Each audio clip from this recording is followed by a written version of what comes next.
Folks, Black Star Network is here. Oh, no punches! I'm real revolutionary right now. Support this man, Black Media. He makes sure that our stories are told. Thank you for being the voice of Black America, Roland. Stay black. I love y'all. All momentum we have now, we have to keep this going. The video looks phenomenal. See, there's a difference between Black Star Network and Black-owned media and something like CNN. You can't be Black-owned media and be scared. It's time to be smart. Bring your eyeballs home. You dig?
Today is Monday, June 10th, 2024. Coming up on Roland Martin Unfiltered, streaming live on the Black Star Network. One of our greatest civil rights leaders is now an ancestor. The Reverend James Lawson Jr. passed away today in Los Angeles at the age of 95. We'll take a look back at his phenomenal life. He is an extraordinary figure, an architect, the architect of the Nashville movement, a man who believed in the Gandhi principles of nonviolence, that he actually went to prison for refusing to enter the draft to go to war. He also was a man who called Dr. King to come to Memphis to stand with sanitation workers. We'll talk to folks who knew him. We'll also hear from him in several interviews that I conducted with him over the last several years. Folks, it is time to bring the funk. I'm Roland Martin Unfiltered, the Black Star Network. Let's go. He's got it. Whatever the miss, he's on it. Whatever it is, he's got the scoop, the fact, the find. And when it breaks, he's right on time and it's rolling. Best believe he's knowing. Putting it down from sports to news to politics. With entertainment just for kicks, he's rolling. It's on go, roll, roll, y'all. It's Roland Martin, yeah. Rolling with Roland now. He's funky.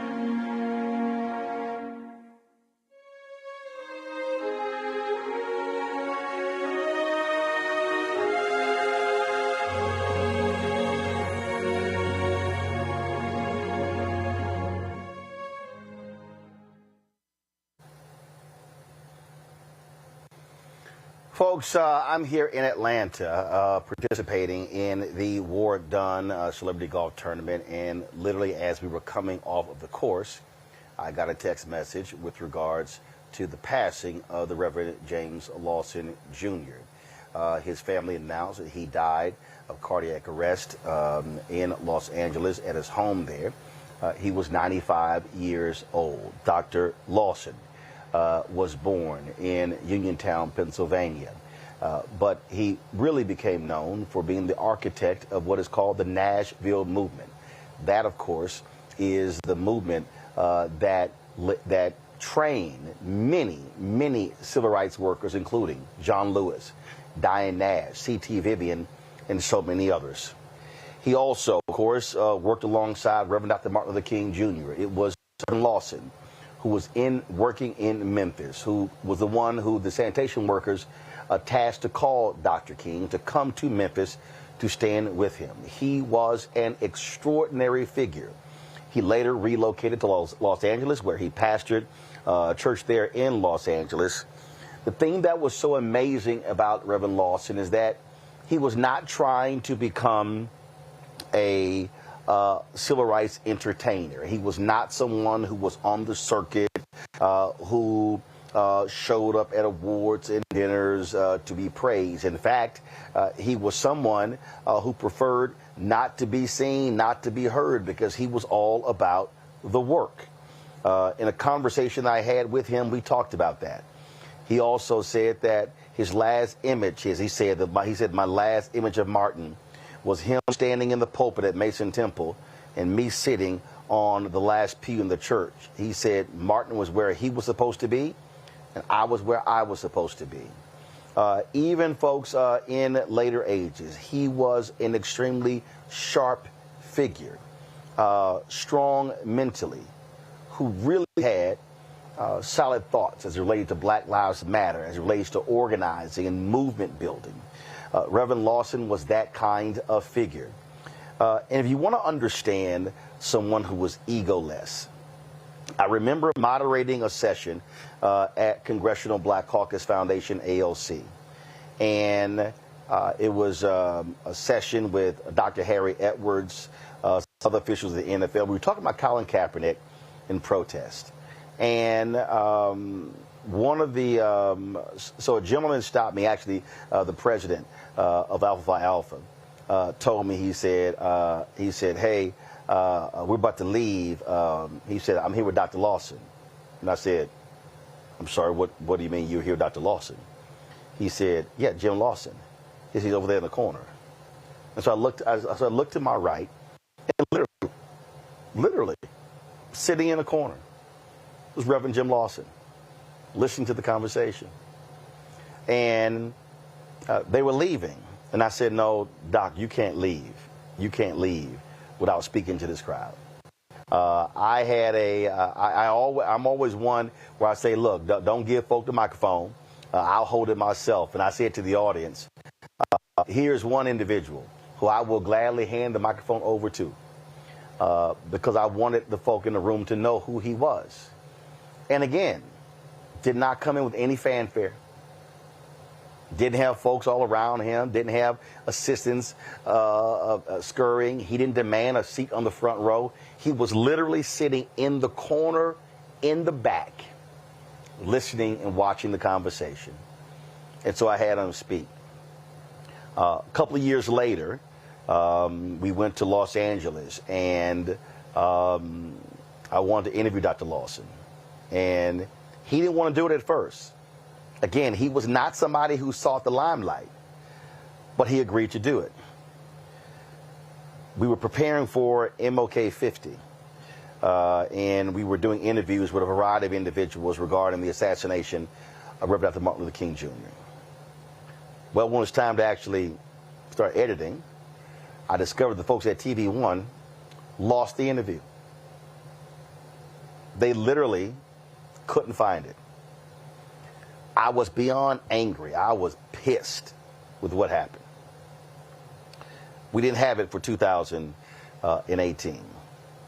But later that year, I was working on an election special. We're in Los Angeles shooting the special with Be Woke Vote. And I was telling them about what happened. And then I said, well, hell, let me just call Dr. Lawson. So I called him. And it took some convincing. I pleaded with him. I said, Dr. Lawson, your voice is really important. I said, all this would do is take an hour.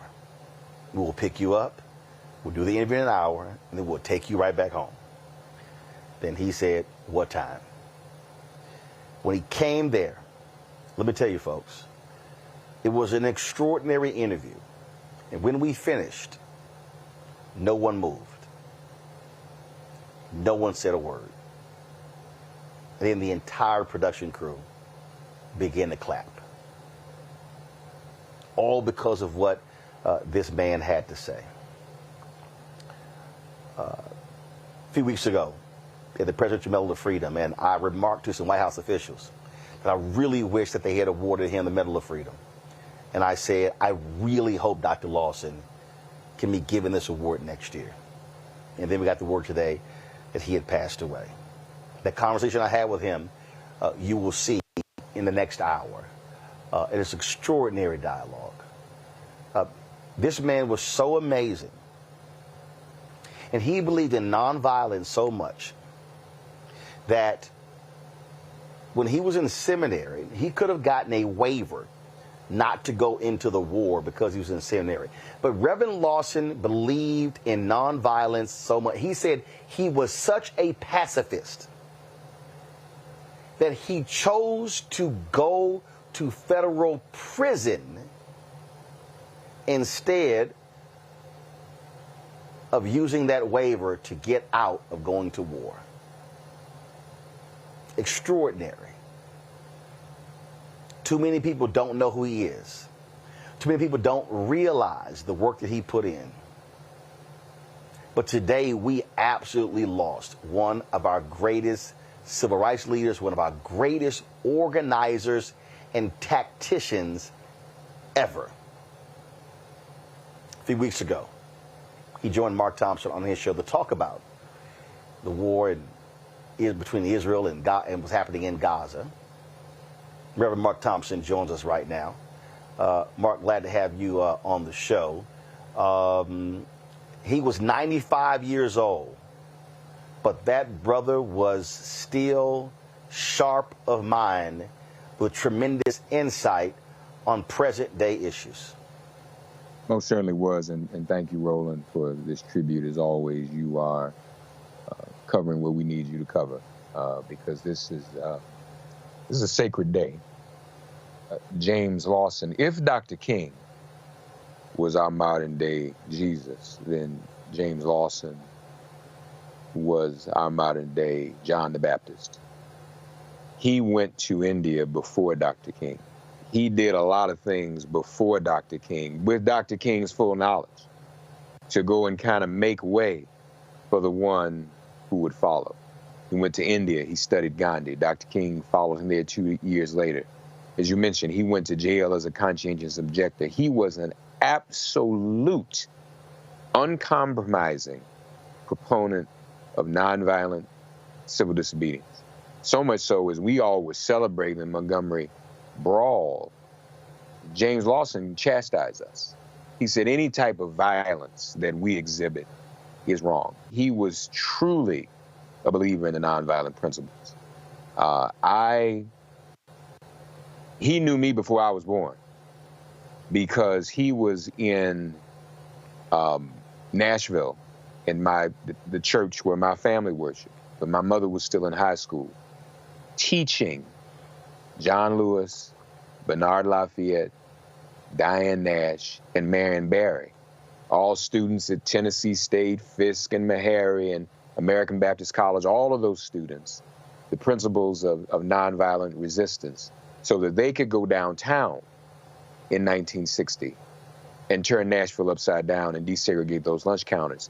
And that was the first successful desegregation sit-in movement in the South at that time.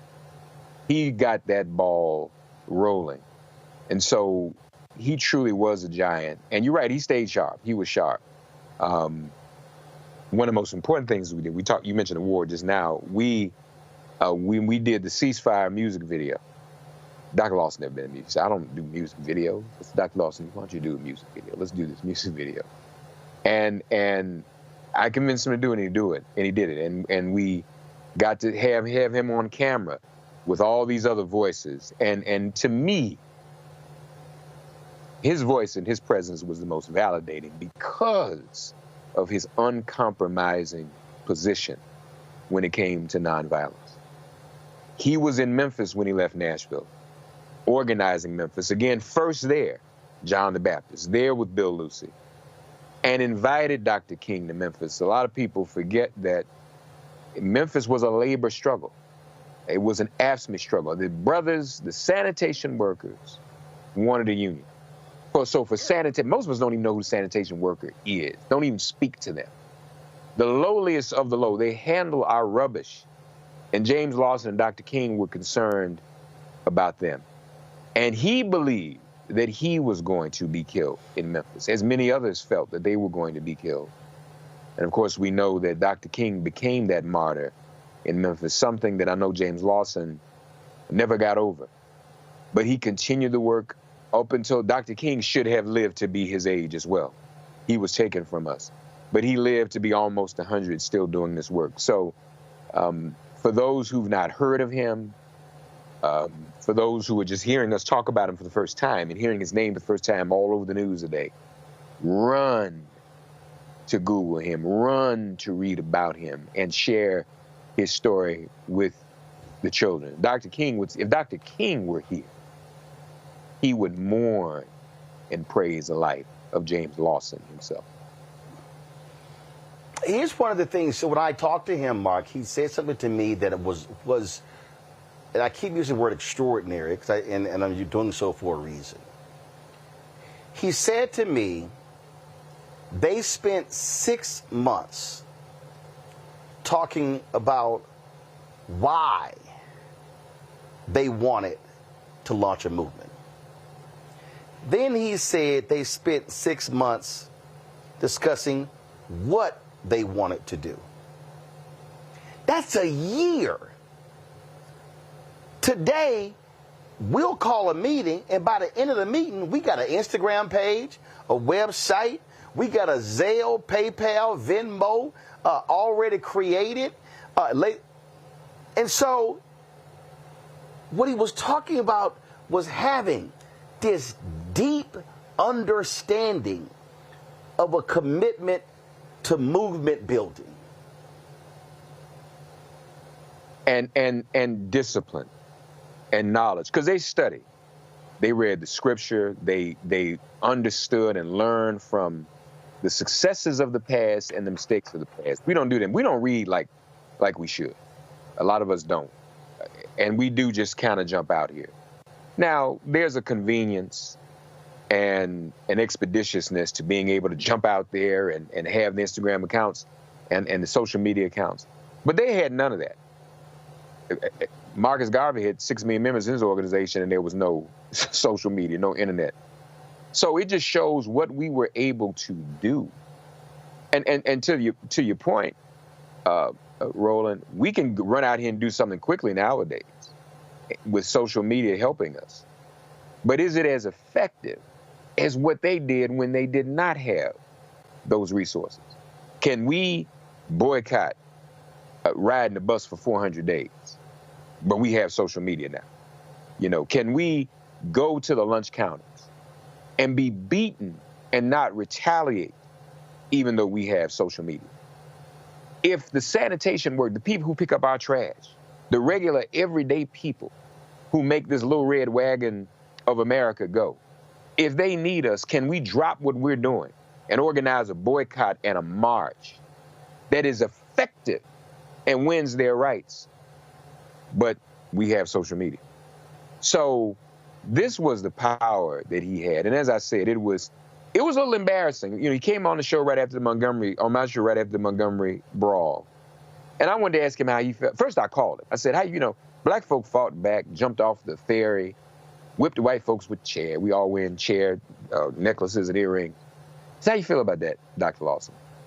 And some very prominent leaders in our civil rights movement disagreed with James Lawson for what he said. He said, no, nonviolence is the only answer. He didn't support it.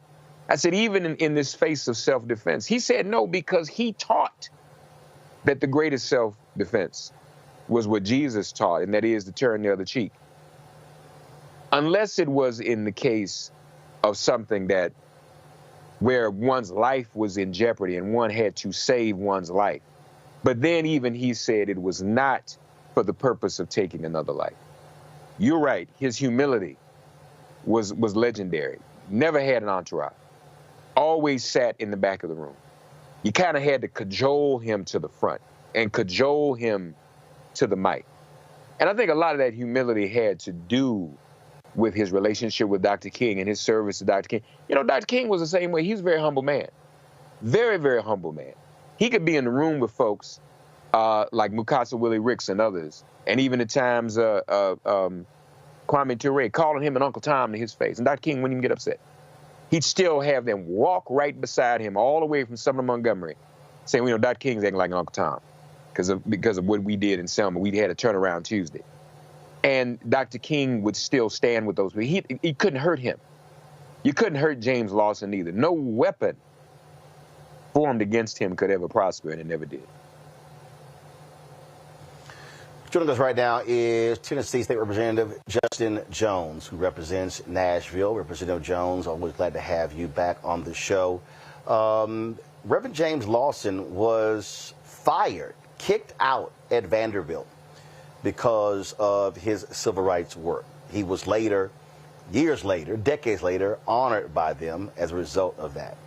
The Nashville movement does not get the attention that it rightly deserves. Obviously, people talk about the important work of Dr. King, but then you hear people talk about John Lewis and Diane Dash and C.T. Vivian and James Bevel and others, but they all went through the training of Reverend Jim Lawson. That's how huge of a figure he was.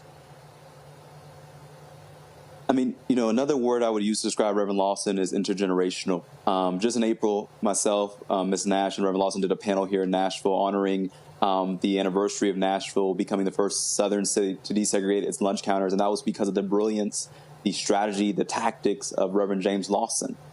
And I called Ms. Nash. That was the first person I called after I heard the news, and just spent about an hour talking about his role, his witness, his example in our lives. A lot of people don't realize that right after I was expelled last year, Reverend Lawson was one of the people who reached out and immediately, you know, said, we want to support you. We have this fellowship with this interfaith organization that we want to support you with so that you will be okay. And as somebody, even as I was a student at Vanderbilt dealing with a school that proclaimed one thing and acted another way, he's somebody who showed up and who spoke up and who helped guide me through that journey there. And so we don't honor Reverend Lawson enough. He definitely should have, you know, was long overdue to get a Presidential Medal of Freedom. Nashville must continue to uplift him because he's the reason why Dr. King came to Nashville and said, I came to Nashville not to bring inspiration, but to get inspiration from the movement that's happening here. And that movement was made possible by Reverend James Lawson, who in 1959 began training students at Fisk and Tennessee A&I and Meharry and American Baptist College in this life work of nonviolence. And even the civil rights movement, what we call the civil rights movement, Reverend Lawson said that it was not the civil rights movement because that makes it seem like it's finished. He called it the nonviolence movement in America and talked about how it continues today in challenging racism and sexism and militarism and what he termed plantation capitalism. And so that's how we honor his work, by continuing the struggle to which he gave his life, continuing to commit our lives, our hearts, our minds, our physical strength, our energy to those movements to dismantle the wickedness that he called out. And he really showed us that faith and justice are inseparable. And so that's how we honor the Reverend James Lawson as a new rising generation who's continuing that tradition, that legacy, that lineage of nonviolence as a form of resistance to evil that we see in our time right now. He was not someone who was also shy to speak his tongue. You heard Mark say there where he disagreed with how people reacted to the Montgomery brawl. I remember asking him, talking to him about Black Lives Matter, and he said that he had some advice for them as to how they were supposed to operate moving forward. So he was never shy about speaking his truth. No, he wasn't. And I'm sorry, Justin, go ahead. Were you going to say something? Oh, no, you go ahead, Mark. I was just going to say, I mean, that's absolutely true. I remember in 2020 when we were having protests in Nashville, and I talked to him about it. He went through a whole strategy conversation as to, what is the purpose of the protest? Is blocking streets getting people on your side? What is a more strategic way to bring more people to join you? What is the long-term vision? What is the goal, the clear, objectives of the movement? Like, he was very clear and very concise, and that's why he was an amazing teacher, a professor in this University of Nonviolence who really made us question and think about not just what was a flash in the pan moment, but how do we build a movement that sustains? And he also wasn't shy to call out power. I remember in Nashville when we named the street after John Lewis, he spoke at that anniversary, and it was a room full of politicians, and he asked our governor, does our governor have a hole in his soul, by the policies he's uplifting that are hurting people, Black people, workers, young people in our state in Tennessee. And so Reverend Lawson was somebody who had moral clarity and who was very committed and clear in what he believed and what he was sharing with us as an intergenerational, interfaith rising movement, challenging those systems that he called out. And making America live up to what it said in the Constitution. He was very clear in lifting up the language from the Constitution, Declaration of Independence, that he believed were promises that were never fulfilled, that we had to live and breathe life into here in this nation. And I just wanted to add, Roland, to build go ahead. On Justin's point of him being intergenerational, really transgenerational. You look at this young man, and that's specific. When he was in Clark Memorial United Methodist Church in Nashville, teaching John Lewis and Diane Nash and Bernard Lafayette and Marion Barry and others, my mother was there. She was in high school. 6 years later, I was born. I'm in that same church. 35 years later, maybe 40, Justin Jones is in Clark Memorial United Methodist Church.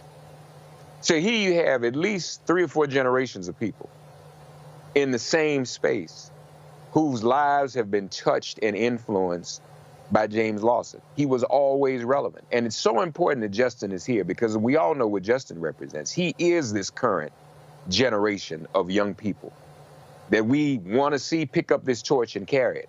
And for James Lawson to have touched him so personally and so closely, and for him to have drank from the cup of James Lawson's teaching and sat at his feet, we have a lot of hope for him, and we have a lot of hope for the generation that Justin is leading.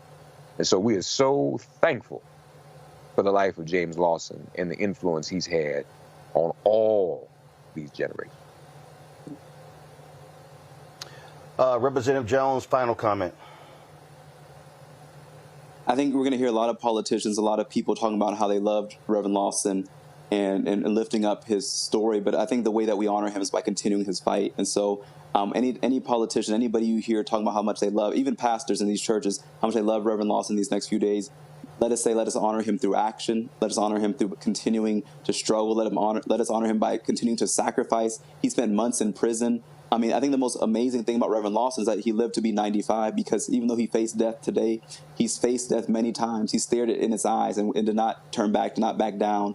And so let's make sure that when people lift up the words of his life, let's make sure that they honor those words by breathing life of action into fighting for policy change and to change this nation. And that's how we honor the life, the legacy, the lineage, the light of this great giant of the movement who's left us today, but whose teachings will never leave us. Representative Justin Jones, we surely appreciate it. Thanks a lot. Reverend Mark Thompson, we appreciate things as well. God bless. Right back, folks, as we pay tribute to the life and legacy of the Reverend James Lawson Jr., who passed away this morning at the age of 95. You're watching Roland Martin Unfiltered of the Black Star Network.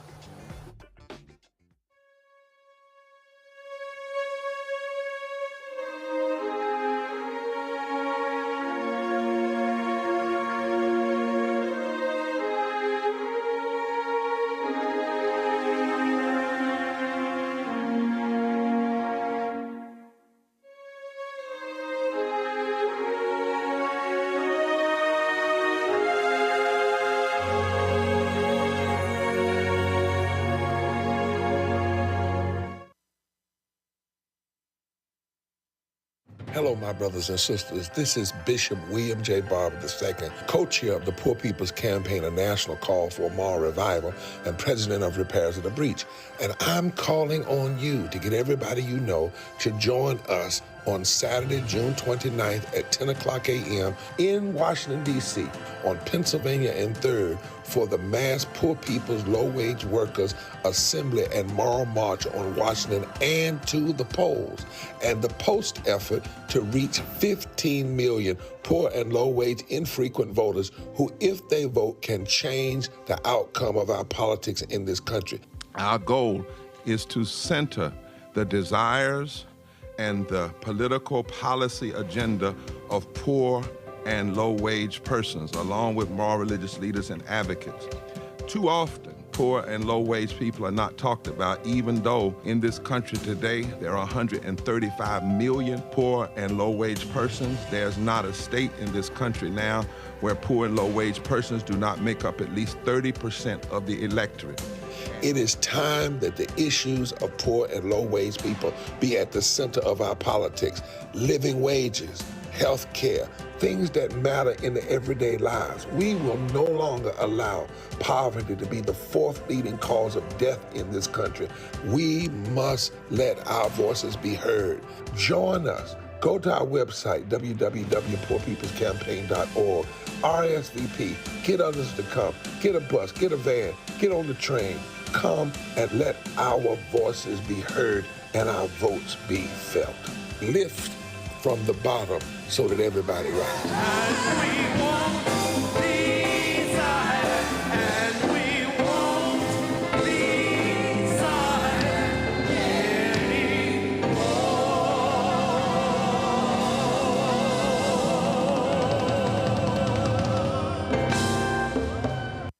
Hey, what's up, y'all? I'm Devon Frank. I'm Dr. Robin B., pharmacist and fitness coach, and you're watching Roland Martin Unfiltered.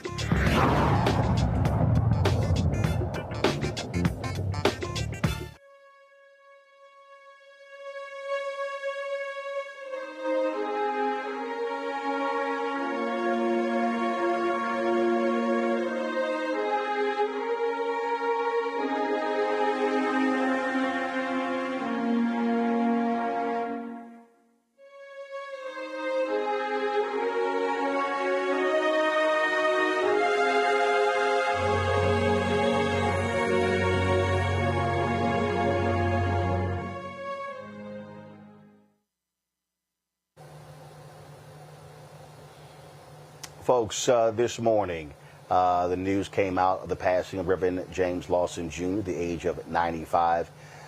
His family announced his passing to the world. So many people have been talking about him, what he meant, how amazing a figure that he was.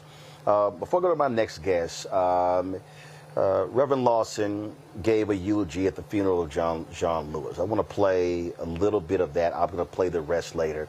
Many people talk about the eulogy that President Barack Obama delivered at that funeral, which was good. It was very good. But the eulogy that was truly preached at the funeral of Congressman John Lewis was done by his teacher, Reverend Dr. James Lawson.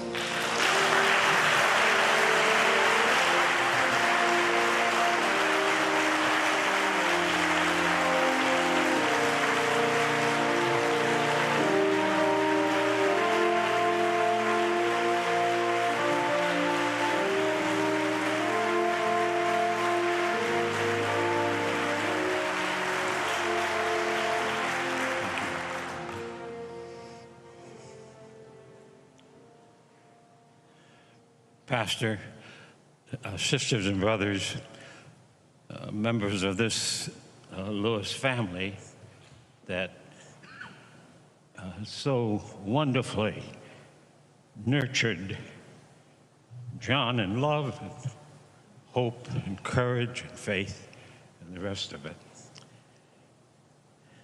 And sisters and brothers,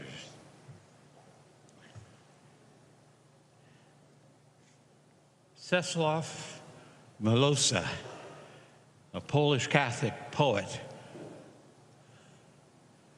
sets the tone, at least in part for me, as John Lewis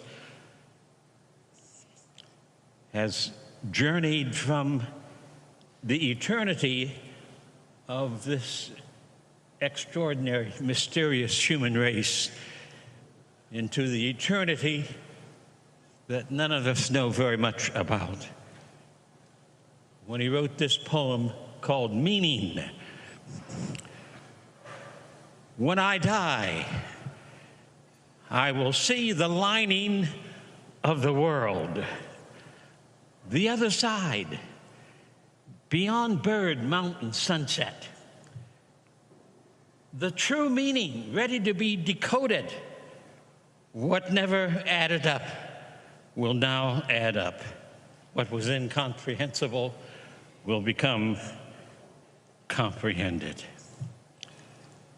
And if there is no lining to the world, if a thrush on a branch is not a sign, but just a thrush on a branch, if night and day make no sense following each other, and on this earth there is nothing but the earth,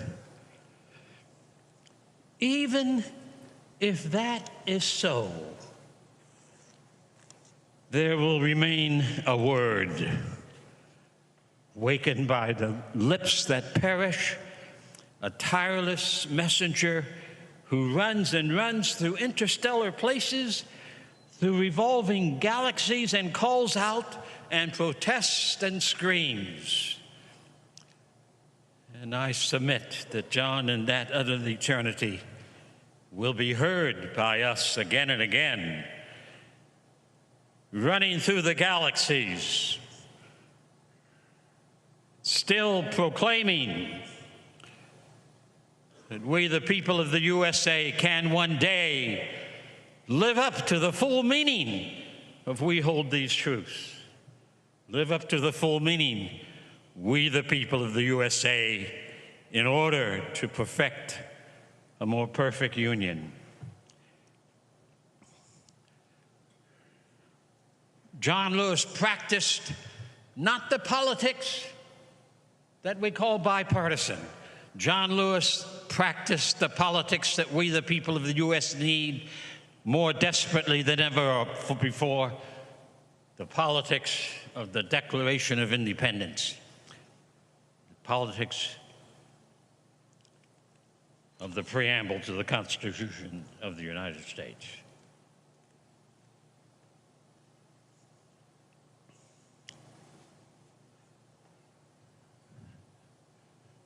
I've read many of the so-called civil rights books of the last 50 or 60 years about the period between 1953 and 1973. Most of the books are wrong about John Lewis.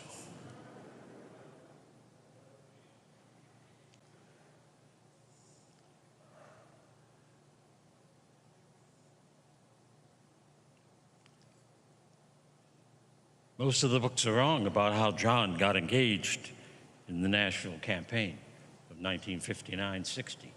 This is the 60th year of the sit-in campaign, which swept into every state of the Union, largely manned by students because we recruited students, but put upon the map that the nonviolent struggle begun in Montgomery, Alabama, was not an accident, but as Martin King Jr. called it, Christian love has power that we have never tapped, and if we use it, we can transform not only our own lives, but we will transform the earth in which we live. I count it providential that as I moved to Nashville, Tennessee, dropping out of graduate school, in Nashville came people like Kelly Miller Smith and Andrew White and Janetta Hayes and Helen Roberts and Dolores Wilkerson, and John Lewis, Diane Nash, C.T. Vivian, Marion Barry, Jim Bevel, Bernard Lafayette, Paulina Knight, Angela Butler. How all of us gathered in 1958 and 59 and 60 and 61 and 62 in the same city at the same time, I count as being providential. We did not plan it. We were all led there. And when Kelly Miller Smith and the Nashville Christian Leadership Council met in the fall of 1958, and we determined that if there's to be a second major campaign that will demonstrate the efficacy of satyagraha, of soul force, of love truth, that we would have to do it in Nashville. And so I planned, as the strategist and organizer, a 4-point Gandhian strategic program to create the campaign. We decided with great fear and anticipation we would desegregate downtown Nashville. No group of black people or other people anywhere in the United States in the 20th century against the rapaciousness of a segregated system ever thought about desegregating downtown. Tearing down the signs, renovating the waiting rooms, taking the immoral signs off of drinking fountains. But it was black women who made that decision for us in Nashville. I was scared to death when we made that decision. I knew nothing about how we were going to do this. I had never done it before. But we planned the strategy. John Lewis did not stumble in on that campaign. Kelly Miller Smith, his teacher at ABC, invited John to join the workshops in the fall of 1959 as we prepared ourselves to face violence and to do direct action and to put on the map the issue that the racism and the segregation of the nation had to end. And so in the 60th anniversary of that sit-in campaign, which became the second major campaign of the nonviolent movement of America, those are not my words. John Lewis called what we did between 1953 and 1973 the nonviolent movement of America, not the CRM. I think we need to get the story straight because words are powerful. History must be written in such a fashion that it lifts up truly the spirit of the John Lewises of the world.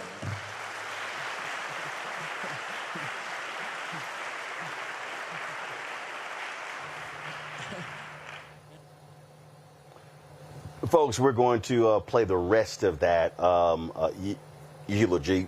Absolutely powerful. Listening to Reverend Jim Lawson. Joining us right now is someone who was trained in the Jim Lawson Institute, activist, labor leader, Tiffany Lofton. Tiffany, glad to have you back on the show. Just for folks who, and again, I say this all the time, he did the limelight. He wasn't trying to show up at all the events and getting pats on the back and wait. He was not. That's not who he was. So talk about interactions with him, but also the teaching principles that he was all about when it came to mobilizing and organizing. Roland, watching that clip you just played was really emotional. And I am sitting with this deep appreciation for the time that I get to live, and how honored I was to have crossed paths and sat at the feet of Reverend James Lawson twice. In 2018, when I was accepted, that's a funny story, I applied to the James Lawson Institute and I didn't get accepted, but they said they would hold my application for the next one, and then I got into the next one, which was incredible, where I flew down to Nashville, Tennessee in March of 2018. And I was with a cohort of, I think it was like 20 to 25 other indigenous artists and organizers, Black and brown folks from across the country, who came to learn and study nonviolence as a form of revolutionary resistance. And at the time, I was working in the labor movement, but I was working with other organizations that folks know, like the Dream Defenders in Florida. I had just helped start the Ohio Student Association in Ohio. I just came from being the president of the United States Student Association, and I said, well, I want to learn from my elders. And, you know, Roland, you know, I was in LA, K through 12. I did not learn who James Lawson was in school. So it wasn't until I moved to D.C. And met some peers in the labor movement and in organizing that I found out who John Lewis was, that I found out who James Lawson was. And I'll never forget hearing his voice and seeing him at the panel after the March on Washington anniversary with the late Bob Moses, who is also now an ancestor. And I looked at these folks and said, well, who are these old guys? Like, who are these people that's telling us that we got to be nonviolent? What are they talking about, right? We have to be violent sometimes. And one of your previous panelists said this, Reverend James Lawson was always intergenerational. And one of the best experiences I will ever have was being a student in the James Lawson Institute in Nashville, where we sat for 3 or 4 days. I was actually looking at the agenda not too long ago of the types of conversations we were having that were things that you don't learn in school, and were organized in a way where young people could come with what they were experiencing and living right then and there, and have a discussion with elders who had already gone through the struggle in different and sometimes even worse ways. And you know, some of the listeners, Roland, might think of, you know, the Selma movie, and they'll remember Dr. Love, the character in the Selma movie, and learning about who James Lawson was through that film. They might watch Rustin, that just came out, and learn about CORE, which Reverend Lawson was a member of after Bayard Rustin created the organization. And we learned about these things from his mouth, and his teachings around nonviolence being a form of revolutionary resistance, and him having a engaging discussion with young organizers across the country who believed that maybe there was a time for armed resistance, maybe there was a time for violence to be resistance, right? And what I will take away from that discussion is not just his firm standing in the principle of nonviolent struggle, of healing resistance, of revolutionary nonviolence as a form of violence resistance, right? But I will also walk away with him as an accepting elder and mentor and teacher who served his purpose through his whole life, training and teaching people on how to make real changes in their communities. And so many people, right, and I said this on social media, so many people right now owe so much gratitude to Reverend Lawson for his leadership, his study, his work, his example, and his prayers over our communities as he fought against segregation. So many of us benefit from the direct acts and the direct protest and demonstration that Reverend Lawson did, and so many people's lives have been changed because of his work. And I agree again with the fellow panelists, he should have got a President's Award. And, you know, we want to give people their flowers while they're here. It's just so Yep. It is heartbreaking to know that he's no longer here with us, but that his legacy is what made America what it is today. And Roland, really quickly, yeah, go ahead. SNCC is hosting their 60th anniversary, which Reverend Lawson was also a member of, an advisor to for young people. And they'll be in Indianola, Mississippi. I will be there with Cortland Cox and Charlie Cobbs and Judy Richardson and Jennifer Lawson and so many of other peers that Reverend Lawson was. When is that? When is that? It is June 21st and 22nd.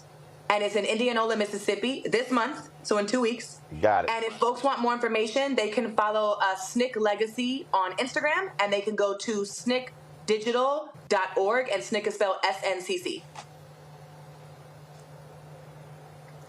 I opened the show with this when we were at CBC, and he was literally sitting in the corner. It's funny. I mean, I'm sitting here, and I'm thinking about it, and I'm thinking about, and again. I mean, look, we've been around a lot of folks, and so we know when Reverend Jackson, Reverend Sharpton, Andrew Young, Merle Evers Williams. We know. I mean, we can go on and on and on. When those folks enter the room and they bring them to the front, they seat them in the front, whatever. And it was, so I'm moderating the session. And again, Alpha President Dr. Everett Ward says, hey, he says, Frat, I'm about to leave. I'm here with Reverend Jim Lawson. And I went, where? He went, I said, Jim Lawson. Nashville moved with Jim Lawson. He's like, yeah. I'm like, where? He said, he over there. He was literally sitting in the corner, just watching and listening to the conversation. And that's the kind. And so then when I interviewed him, he said, because what happened was he promised his wife that he would always be home at dinner at 6 o'clock to eat with the family. That's why he wasn't at the Lorraine Motel when King was assassinated, the p.m. Memphis time. And so when I interviewed him, he said, my last image of Martin was he was in the pulpit, and I was on the last row at Mason Temple, and he said where he was supposed to be, and I was where I was supposed to be. And that statement is so profound because he understood everybody's not meant to be in the pulpit. In the pulpit, he's got to have somebody who's a Lawson, who's satisfied with not being center stage. That's right. That's right. We don't have a lot of civil rights leaders like that now, Roland. There are a lot of folks who want to be in the front. There's a lot of folks who want to be in the pulpit, and they get mad when other people are in the pulpit. And I too have been in spaces where Reverend Lawson was there and just had, like I said, he was so intergenerational, but he was always creating space. And he wasn't somebody who walked, in my experience, he wasn't somebody who walked in the room and said, I know everything and I won civil rights like this and this is how y'all need to do it. He walked in the room and said, what's going on? Let me listen to what other people have to say. And went and studied in India, came back and gave us the philosophy, the theology, the experience. It was a gift to have his expertise and his experience and his critique and his study of nonviolent organizing. And, there's so much happening now across the world that we could talk about forever, which I won't, on how Reverend Lawson is currently influencing protests that are happening around America right now. And some people don't even know where they got it from. It came from Reverend James Lawson. But like you said, there's his spirit when he was here was one of purpose. He was so grounded in who he was and what his mission was. And it feels it's such a loss to have him transition at this time. But may we all live in the example of being humbled and walking around with humility so that we can help support and train the next wave of change that happens in this country. Tiffany, certainly appreciate it. Thanks for sharing your thoughts about Reverend Dr. James Lawson. Yes, sir. Thanks, Roland. Folks, here is the rest of the eulogy that Reverend Lawson delivered at the funeral of Congressman John Lewis here in Atlanta just a few years ago. That's why I've chosen just to say a few words about it. Kelly Miller Smith invited John Lewis.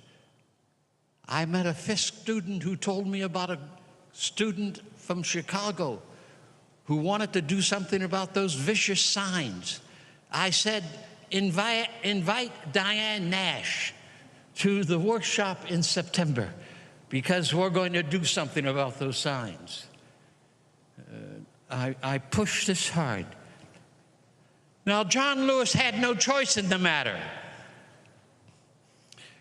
You should understand that. Because all the stories we've heard this morning of John becoming a preacher, preaching to the chickens and other sorts of things, becoming ordained as a Baptist minister. Something else was happening to John in those early years. John saw the malignancy of racism in Troy, Alabama. There formed in him a sensibility that he had to do something about it. He did not know what that was, but he was convinced that he was called indeed to do whatever he could do, get in good trouble, but stop the horror that so many folk lived through and in this country in that part of the 20th century. John was not alone. Martin King had the same experience as a boy. I had the same experience from age 4 in the streets of Massillon, Ohio.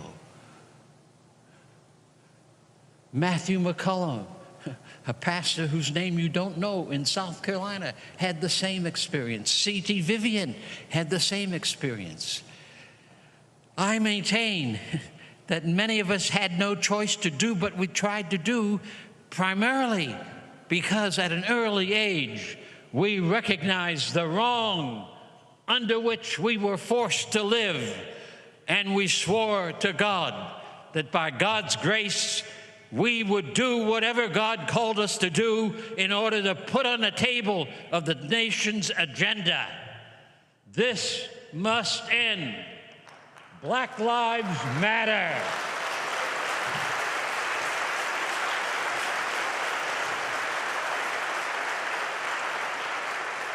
And so between 1953 and 1973, we had major campaigns year after year, thousands of demonstrations across the nation that supported it.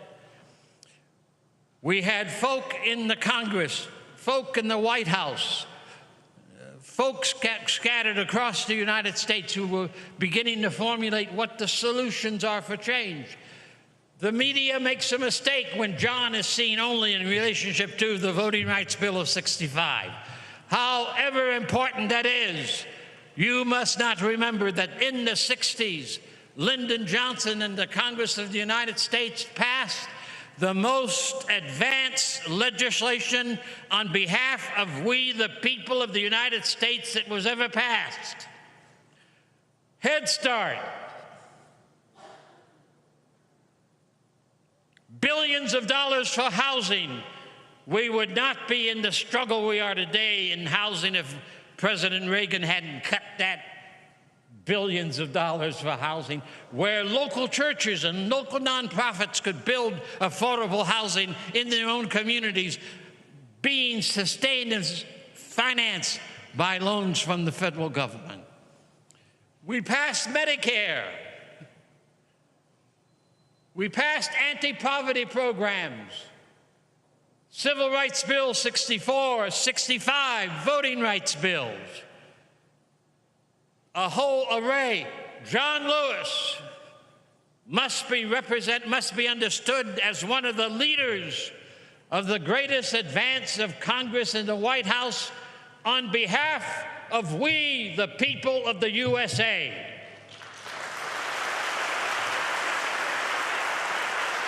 We do not need bipartisan politics if we're going to celebrate the life of John Lewis. We need the Constitution to come alive. We hold these truths to be self-evident. We need the Congress and the presidents to work unfalteringly on behalf of every boy and every girl so that every baby born on these shores will have access to the tree of life. That's the only way to honor John Robert Lewis. No other way. Let all of us in this service today, let all the people of the USA determine that we will not be quiet as long as any child dies in the first year of life in the United States. We will not be quiet as long as the largest poverty group in our nation are women and children. We will not be quiet as long as our nation continues to be the most violent culture in the history of humankind. We will not be quiet as long as our economy is shaped not by freedom, but by plantation capitalism that continues to cause domination and control rather than access and liberty and equality for all.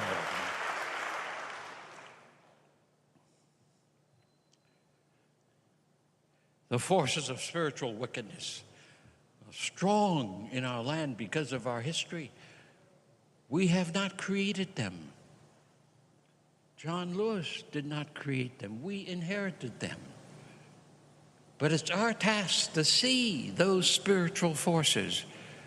I've named them: racism, sexism, violence, plantation capitalism. Those poisons still dominate far too many of us in many different ways. John's life was a singular journey from birth through the campaigns in the South, through Congress, to get us to see that these forces of wickedness must be resisted. Do not let our own hearts drink any of that poison. Instead, drink the truth of the life force. If we would honor and celebrate John Lewis's life, let us then recommit our souls, our minds, our hearts, our bodies, our strength to the continuing journey to dismantle the wrong in our midst and to allow a space for the new earth and new heaven to emerge. I close with this poem from Langston Hughes, which is a kind of a sign and symbol of what John Lewis represents and what we too can represent in our continuing journey. Langston Hughes. I dream a world where no human, no other human will scorn, where love will bless the earth and peace its paths adorn.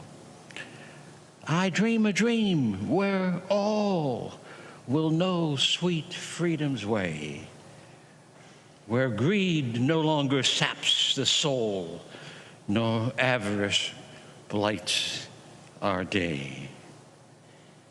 A world I dream where black and white and yellow and blue and green and red and brown, whatever your race may be, will share the bounties of the earth. And every woman and man and boy and girl is free.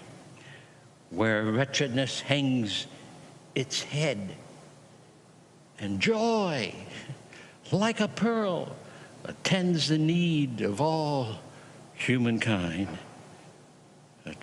Of such a world I dream. Celebrate life, dream and labor for an Atlanta and Los Angeles and the United States and a world. That is to celebrate the spirit and the heart and the mind and soul of John Lewis, and to walk with him through the galaxies, seeking equality, liberty, justice, and the beloved community for all. Thank you.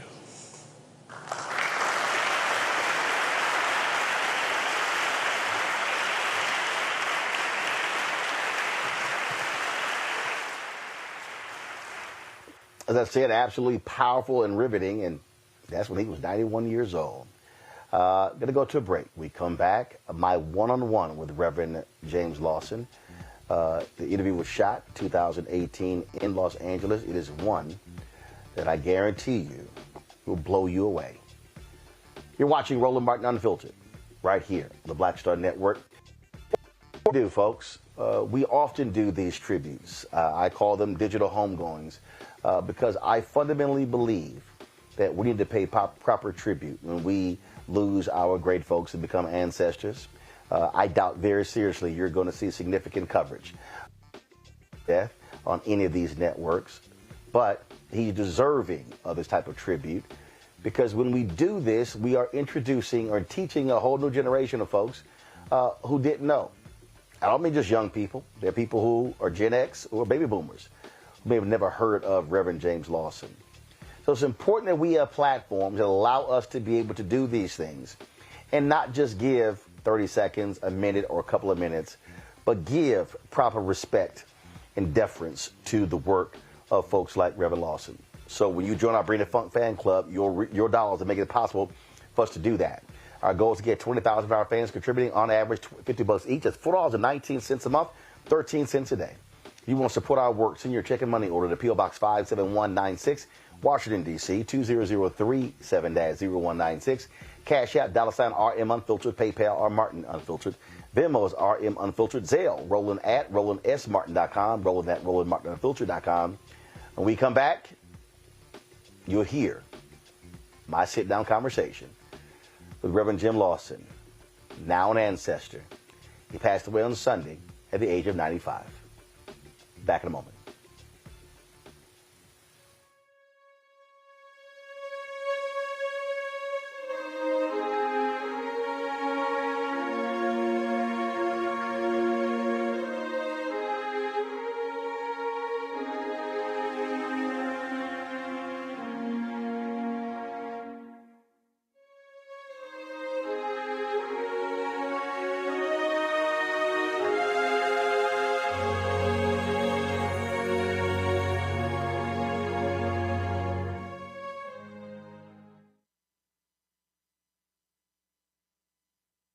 When you talk about blackness and what happens in black culture, we're about covering these things that matter to us, speaking to our issues and concerns. This is a genuine people-powered movement. There's a lot of stuff that we're not getting. You get it, and you spread the word. We wish to plead our own cause Too long have others spoken for us. We cannot tell our own story if we can't pay for it. This is about covering us. Invest in black-owned media. Your dollars matter.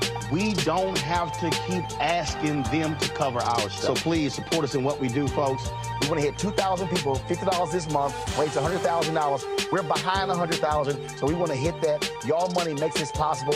Check some money orders. Go to P.O. Box 57196, Washington, D.C. 20037-0196. The Cash App is $RM Unfiltered. PayPal is R Martin Unfiltered. Venmo is RM Unfiltered. Zelle is Roland at RolandSMartin.com. Now streaming on the Black Star Network. It was my junior year at Georgetown, and Spike calls me and he says, Malcolm, what are you doing next year? So, graduating, you know. He said, take a year off, work on Malcolm X. I said, okay. But first of all, for the folks who don't know, Spike is my cousin. Spike is my cousin. Just for the person watching, like, how the hell is Spike just gonna tell you that it's true? It's true.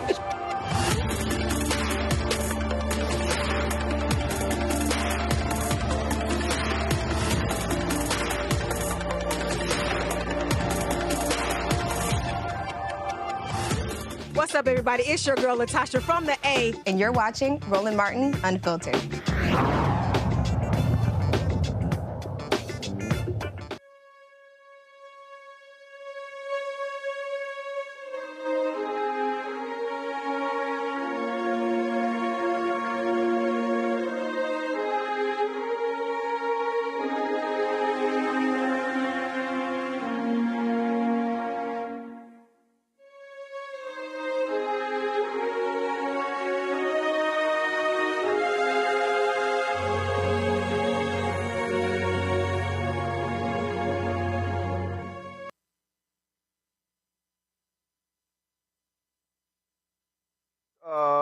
We're going to continue our tribute to Reverend Dr. James Lawson. Just keep in mind, at the White House, they will soon be beginning the Juneteenth concert taking place there.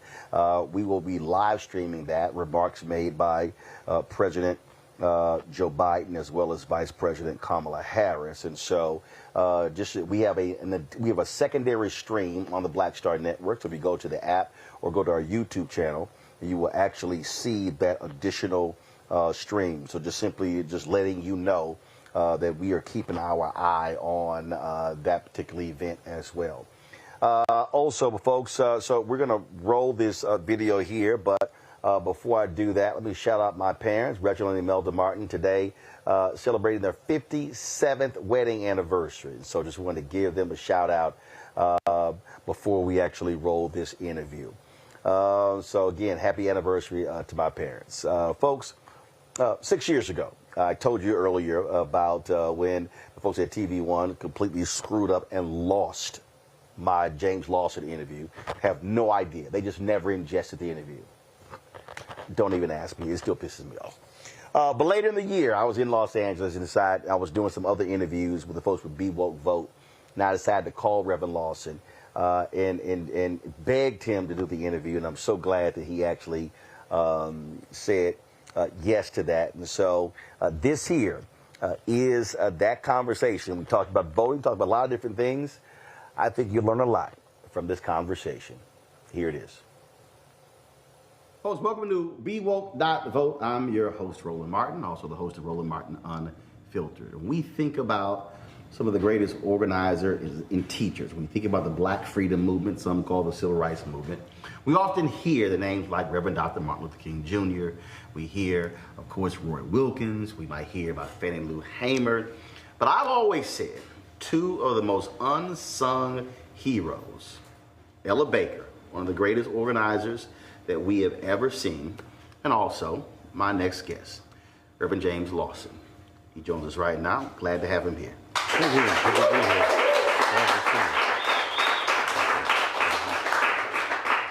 So I was having a conversation with Omar, who's working behind that wall right there.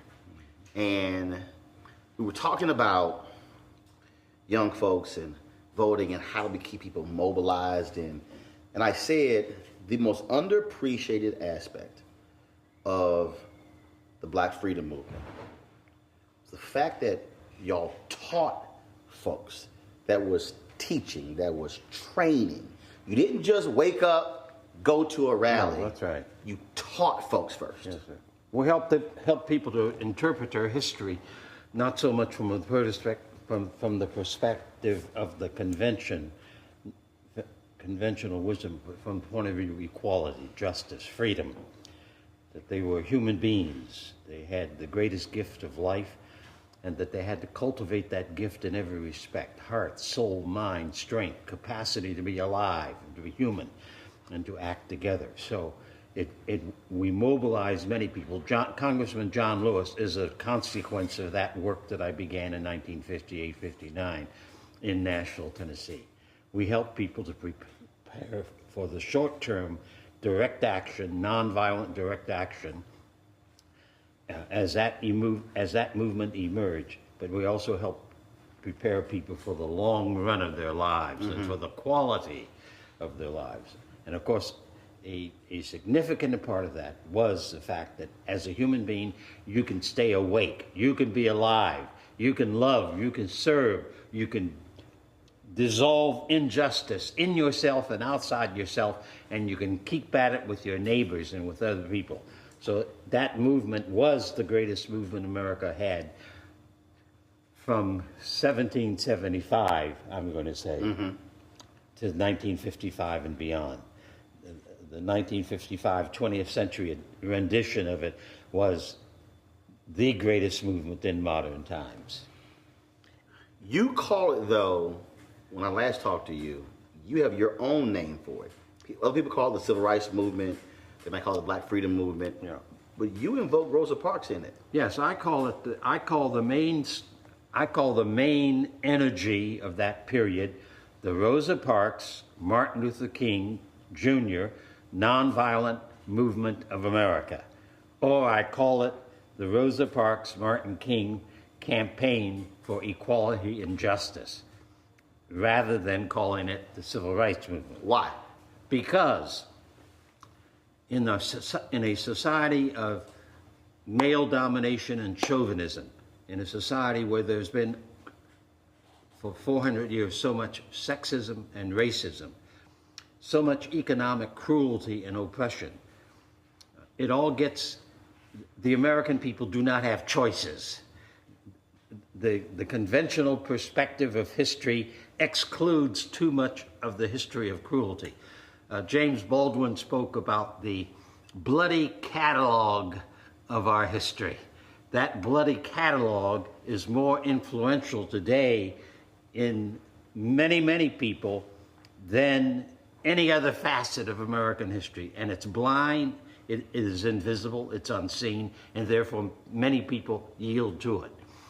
The 53 million white women who voted for Trump in the last presidential election were yielding to those dark forces that are invisible, but are visible if we want to make them visible. And so our movement sought to make those forces visible so that we could see them, and then we could dissolve them. We could fight back, we could resist, we could create an alternative vision of what we can become. I've had people tell me, dude, why do you keep focusing on the teaching and the training? I interviewed Dorothy Cotton leading up to MLK 50. And it was her last sit-down interview before she passed away. And her job, she had the most important job at SCLC. That's right. And in her book, she writes about it. She said the people who wanted to come into the SCLC, they had to come into my classes. We had to assess where they were mentally. She said, take out all of that other stuff that was in their head. That's right. She said, reprogram their brains and then send them out. And when I see what Reverend Dr. William Barber is doing, every time he and I talk, he said, we're not having rallies, we're having trainings. We're having workshops. He said, we're teaching people because people don't quite understand what is required to actually create lasting change. In the first instance, they do not, I'll say it another way, in many cases, people growing up in the United States, birthed and raised here, do not understand that in the first instance, The gift of life is the greatest gift that we have. It is given to us. That's what the Declaration of Independence says. We hold these truths to be self-evident, that all are created equal, that all are endowed with the unalienable rights of life, liberty, among which are life, liberty, and the pursuit of happiness. Well, that's never taught. That's not in the conventional conversations that people engaged in around the country. In an election year like this year of 2018, that's not either in the surface or in the headlines. It's nowhere in the conversation, in the discussion of Supreme Court and the Supreme Court Justice who was recently elected to it. So people don't know that that's the heart and foundation of how this country came to be. In that sense, we were very, very unique as a people. Even though from the beginning, 1776, blacks were excluded, Indians were excluded, people who had no property were excluded, women were excluded. Because that whole idea was not an idea that this is our reality. That idea was we're going to create a country in which that ideal is the paramount feature of how we organize ourselves, economically and politically. That's a very, very different kind of scheme. You were a university professor dealing with young people in the Nashville movement. No, I was a pastor. I'm sorry. At first, I was a full-time organizer in the emerging nonviolent movement, teaching people the philosophy and the theory and the tactic of nonviolence. So, for an example, the Little Rock Nine, 1957, 58, 59, they were told by the lawyers and the NAACP and the white school board in Little Rock that if you get hit, you cannot hit back. If you get lots of terrible cussing at yourself and so forth, you may not cuss back. And that was a dominant pattern in those desegregation processes. So I tried to help them understand that what they were really being told was not to not fight back, but to fight back with dignity, to fight back with courage, to fight back with compassion. Do not allow the hostility to make you sick as a human being, but allow the hostility to be used that you conquer it and can live through it and work through it and become yourself a stronger person than you ever imagined possible. And you had to confront that when it came to the war. And you could have gotten out of serving. And you said, I'm not going. Well, it was actually, it's actually something else. I met my first racist epithet at age 4 in the streets of Massillon, Ohio. And I struck out and began to fight that white boy who lived in my neighborhood. We were playmates, but he was being taught that poison.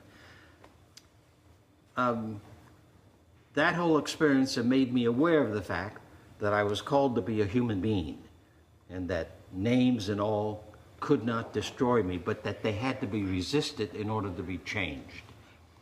So as I grew older, I realized, therefore, that every racist law, every racist ideology, every Jim Crow law, every no to being a man, a person in the world, I had to reject and resist.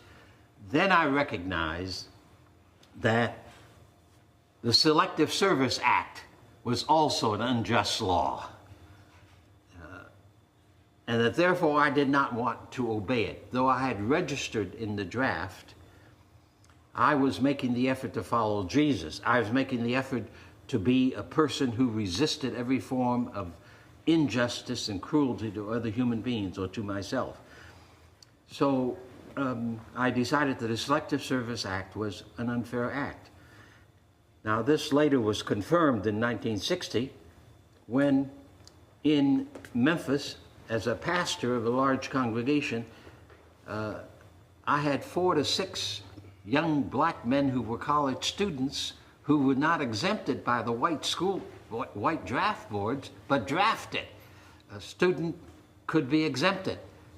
Paige Parker and others in my congregation were not exempted. So the death rate in Vietnam, in Memphis City, was 50% white boys, 50% black boys.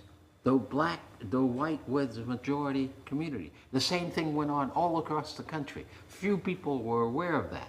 But that's how unfair and unjust selective service acts were. So I simply said I would not cooperate with that. 67 then, But you Muhammad Ali. could have got a waiver. Huh? But you could have got out of that. I could have gotten out of it, of course. But that's not the way of the conscience. The way of conscience is to walk through the issues that are unfair and unjust and to deal with them to the best of your ability. And you paid for it. Yeah, I went to prison for 13 months, federal prison. That's correct. At age 21, 22. Did you have... Interfered with my college degree. Did you have relatives or professors or friends saying, James, what are you doing? No, I had... Man, you can get out. What are you doing? Well, not my close friends, not my younger brothers, not my father or mother. My family supported me thoroughly and firmly, and a number of friends in college also were in my camp and understood that it was in a way, this is what we're asking people to do in this election. You have to develop a conscience in which you know that voting and participating in resisting the wrong in your society is a part of the price you pay for the gift of life that you have received from the universe. That's part of the gift. And so you have to deal with that. And in the United States, we've made things so easy because we pretend we've been exceptional. We haven't had a hard struggle that the Indians didn't get decimated from maybe 11 million to less than 2 million in 200 years, or that we did not have endless wars with the Indian peoples across this nation. We've pretended all of that's hidden. But the reality is that that was invisible to some.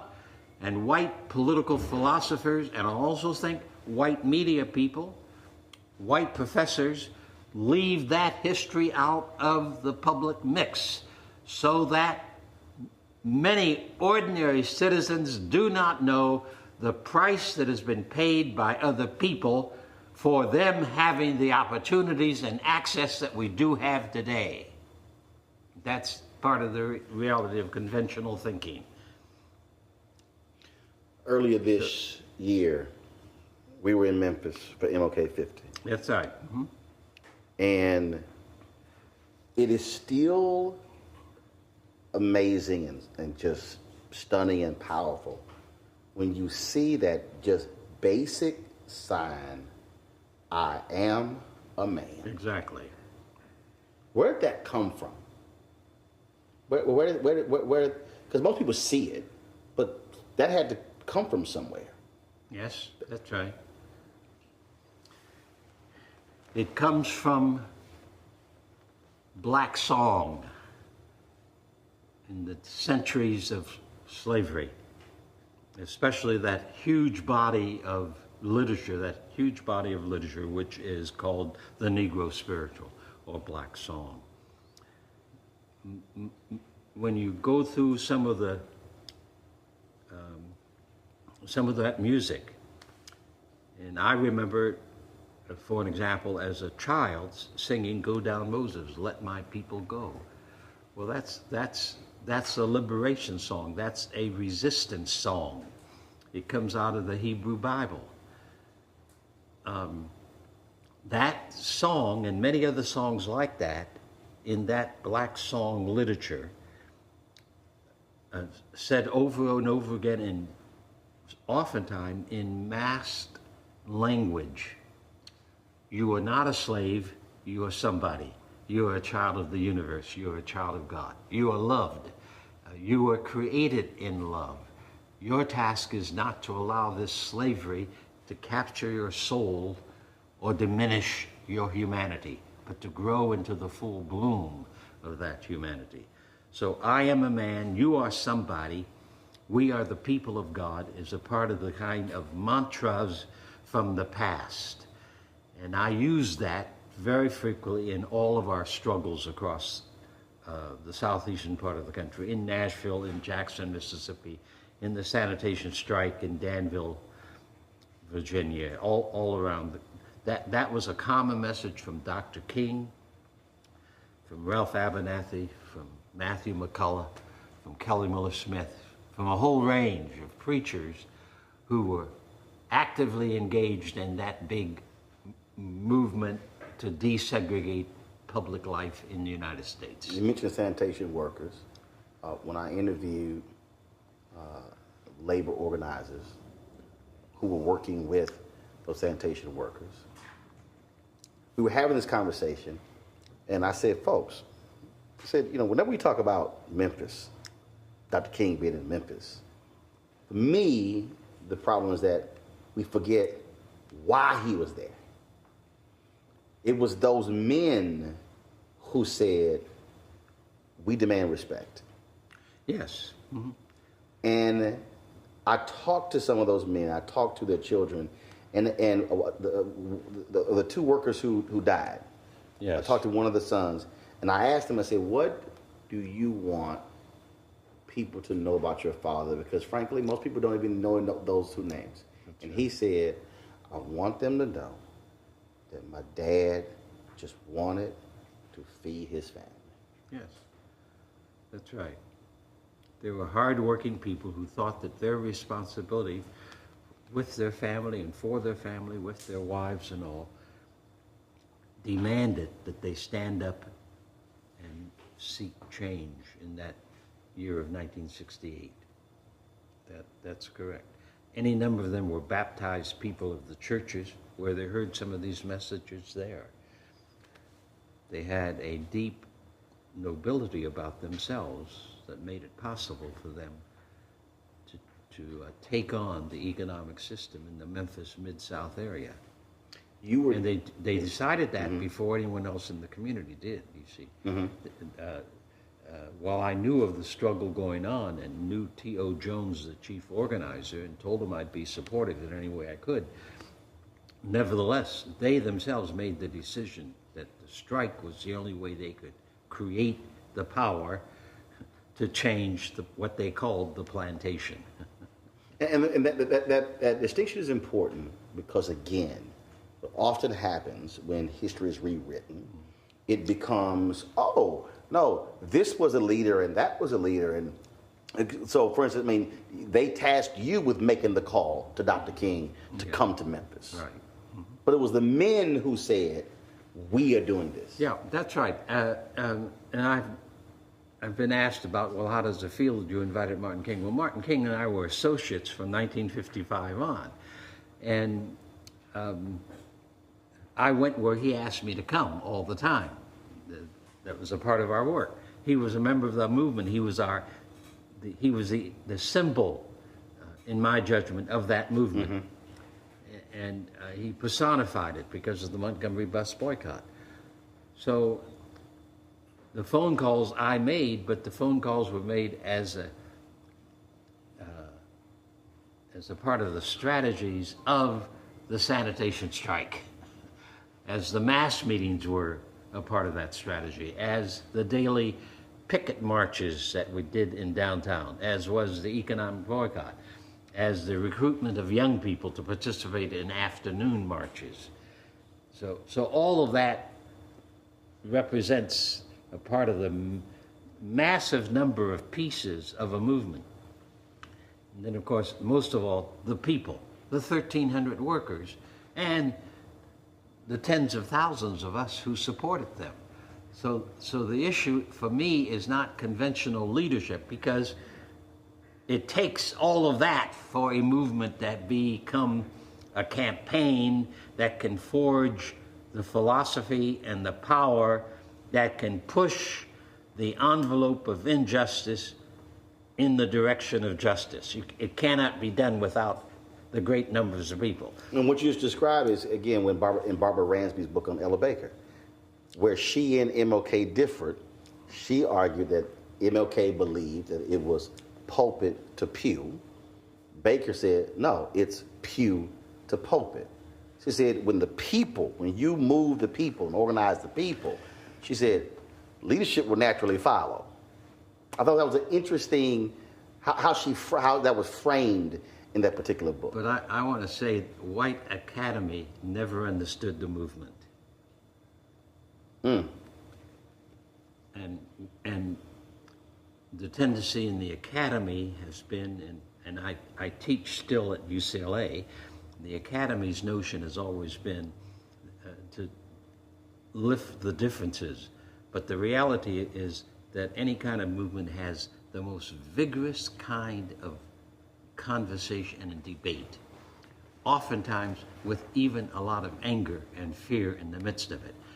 We were doing something we had never done before and had never done before in this country.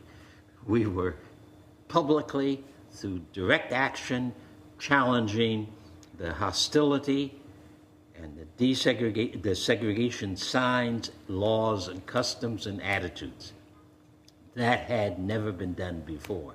So we were doing work that we did not know how to do, except we had a passion for the sense that this was cruelty and crude. And as Martin King, of course, also reminded us, it was contrary to the Declaration of Independence. It was contrary to the Constitution of the United States. So it had to be resisted. So some of the differences between maybe younger and older, irrelevant. Martin King was only 10 years older than Diane Nash, only 11 years older than John Lewis. Martin King and I was the same age, 5 years apart. So we were all young people in that movement, in my judgment. So SNCC and SCLC did not have that much difference. I was a founder of SNCC and a participant in the organization of SCLC and the development of SCLC. So those differences are how you hammer out a consensus so that when the call is out that we strike, we strike. When the call is out that we have a mass meeting, we have a mass meeting.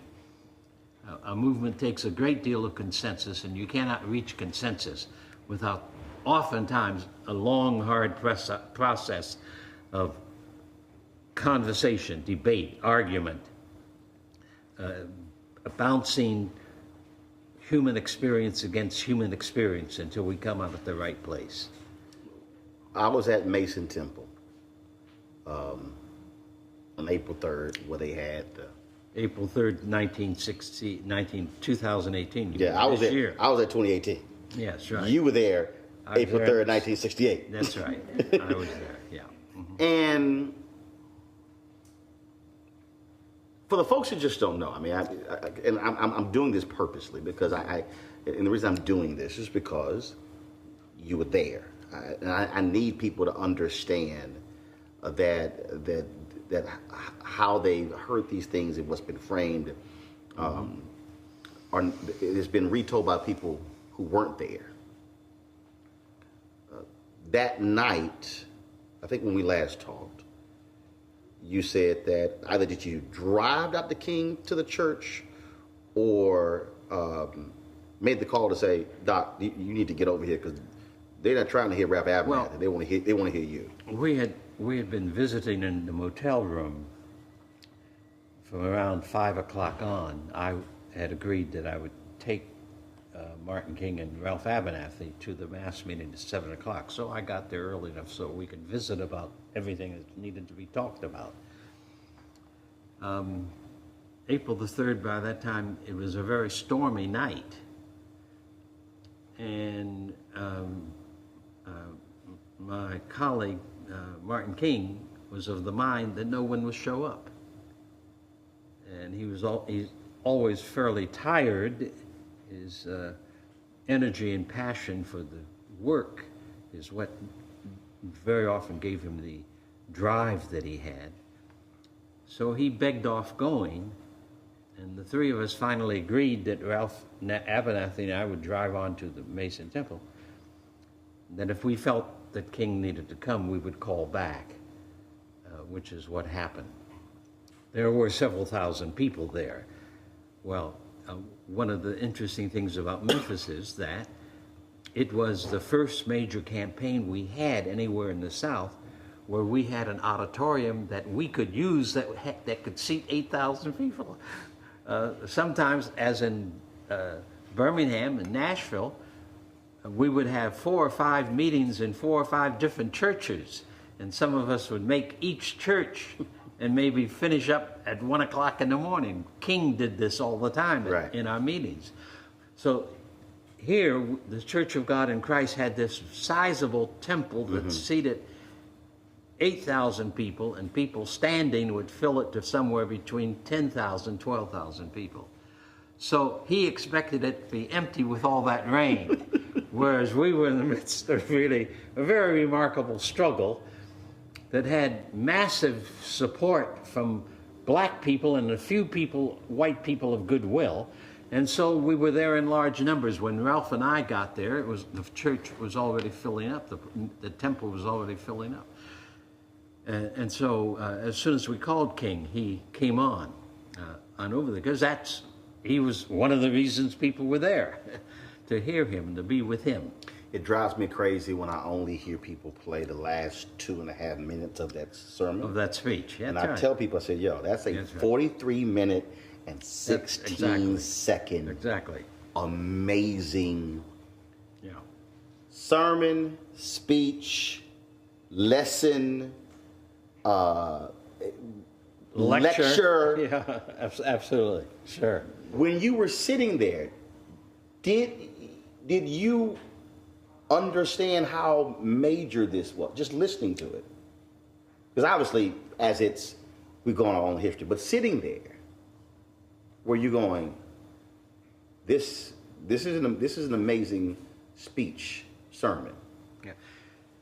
Yes, it was one of his best, and I heard that, but I was also chair of the strategy and of the work. You were working? Yes, and so I kept getting phone calls and people coming up to the dais and saying, somebody insists that you have to come back here and talk. And so I finally left the dais and sat down at the bottom of the aisle of where the public phone was, so that I wouldn't have to keep running back and forth. The other thing that was operative was a storm, and this building had a tin roof, and so the rain was battering that roof, and the wind was blowing, and the rafters were bouncing against the tin. So you hear all of this, but in the midst of that, this sizable crowd of people are in harmony with one another. We know that we have a task to do and that we're in the middle of it. And in the midst of that, King is speaking. So it's an astonishing evening. I've never forgotten it. I sat on those steps in some degree of awe and amazement as I saw this space and this crowd of people. So the setting itself was rather extraordinary. April 4th. Yep, April 3rd. No, I got April 3rd. April 3rd, yeah. But April 4th. Yeah. None of us, of course, knew that the next day would be the assassination. Martin King always talked about the fact that he would be shot down in the streets of the nation in the midst of this campaign. He started talking to us about that actually with the assassination of John F. Kennedy in November of '63. Were it not for a promise you made to your wife, you probably would have been on that balcony. Well, who knows? Yeah. But y'all were meeting, y'all have all those different. Well, as a family, we try to eat dinner together each night. So. And you told me, you said, I'll be home by 6. That's right. We agreed 6 o'clock dinner, and so I was on my way home. I was in the kitchen with Dorothy when we heard the news over a television set that Dr. King had been shot. At 6:01. Now I just left him, not too long before that. I was stunned when you said, we immediately went back to work, that you did not really grieve until July. You said it was the work. That's right. Yes, that's right. Well, in the midst, like these terrible times in which we live, doing creative work on behalf of truth and justice, on behalf of people, on behalf of the wonder of life, on behalf of dissolving sexism and racism, doing work is one of the best ways for us to grieve. So I recognize that as a pastor, as a religious person. So yes, 9 o'clock Friday morning we marched, and I worked through the night to be sure that we were going to be there. We're trying to get folks not just to vote. Right, that's right. But to get them to understand that voting is a process. But what you must do after the election is over is this. So voting is the end of one process, then after the election is the beginning of another process. Voting is but one tactic that comes ever so often. In between, we have to be people deeply engaged in being informed about what our situation is, what the situation of our neighbors is, be concerned for racism, for economic injustice, for working families. So if we stay informed in a daily way, in our own neighborhood, in our own family, and around the community, then the voting becomes a major step that we're more than eager to go ahead and do it well. Get informed, as we in California have to be this year, because we have so many measures on the ballot, as well as Congress, and many of those measures are deceptive, some of the measures are not. So to be engaged, to be an engaged human being, not a distracted human being, but a human being who is what the Buddhists called mindful, to have mindfulness of where you are and what's going on around you. This is one of our major problems. We have a Congress that almost is unaware of the plight of 325 million people in this country. They do not know us. When the Me Too movement explodes, those 11 senators in the Judiciary Committee in the Senate and Congress, they hadn't the slightest idea what this was about. If they knew their country, they would know that second-class citizenship for women and using women as objects for sex has been a long time form of oppression in this country and elsewhere. They would have known of the rape of Indian women, of the rape of slave women. They would know that this was a part of the instrumentality of cruelty that our own country practiced in various ways.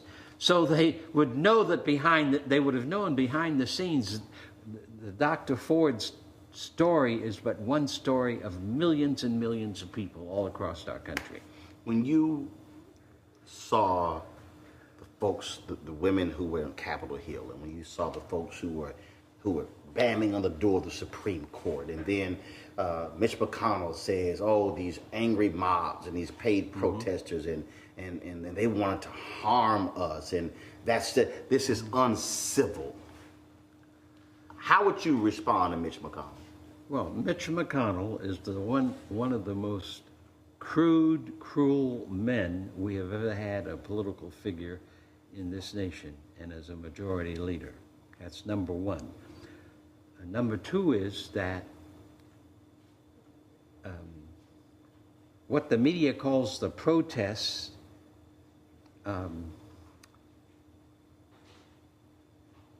was all right, I suppose. But from my perspective, as a strategist of direct action, it was a mistake. How? Number one, Judge Kavanaugh, anyone who knows anything about the last 50 years in the United States knows what Judge Kavanaugh represents. He represents sexism. He does. He represents racism.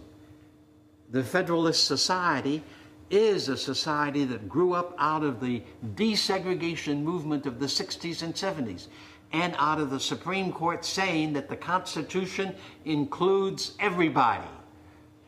The first time that ever happened from the Supreme Court was in 1954. So Kavanaugh represents that element of white lawyers, some of them evangelical, but much more of them people of power who want to wield domination and control. He represents that whole strain of people who decided that the Supreme Court is too activist.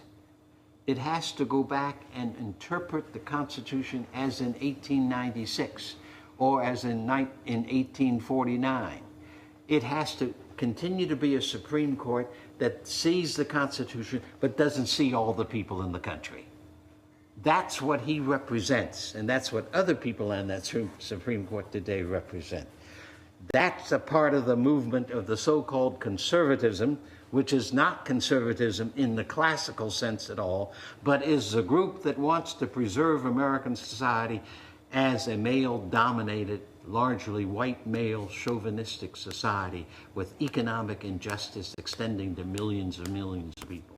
When you said as a strategist, you thought they made a mistake. Yes, because number one, it should have been an inclusive movement. The picture should not have been primarily of women. Black people should have been mobilized in that effort. They should not have worked by themselves. They should have worked with black community groups. They should have worked with Hispanic community groups. They should have worked with male groups.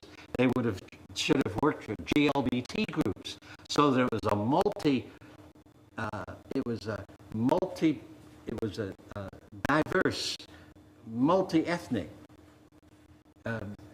heavily mixed gender protest campaign.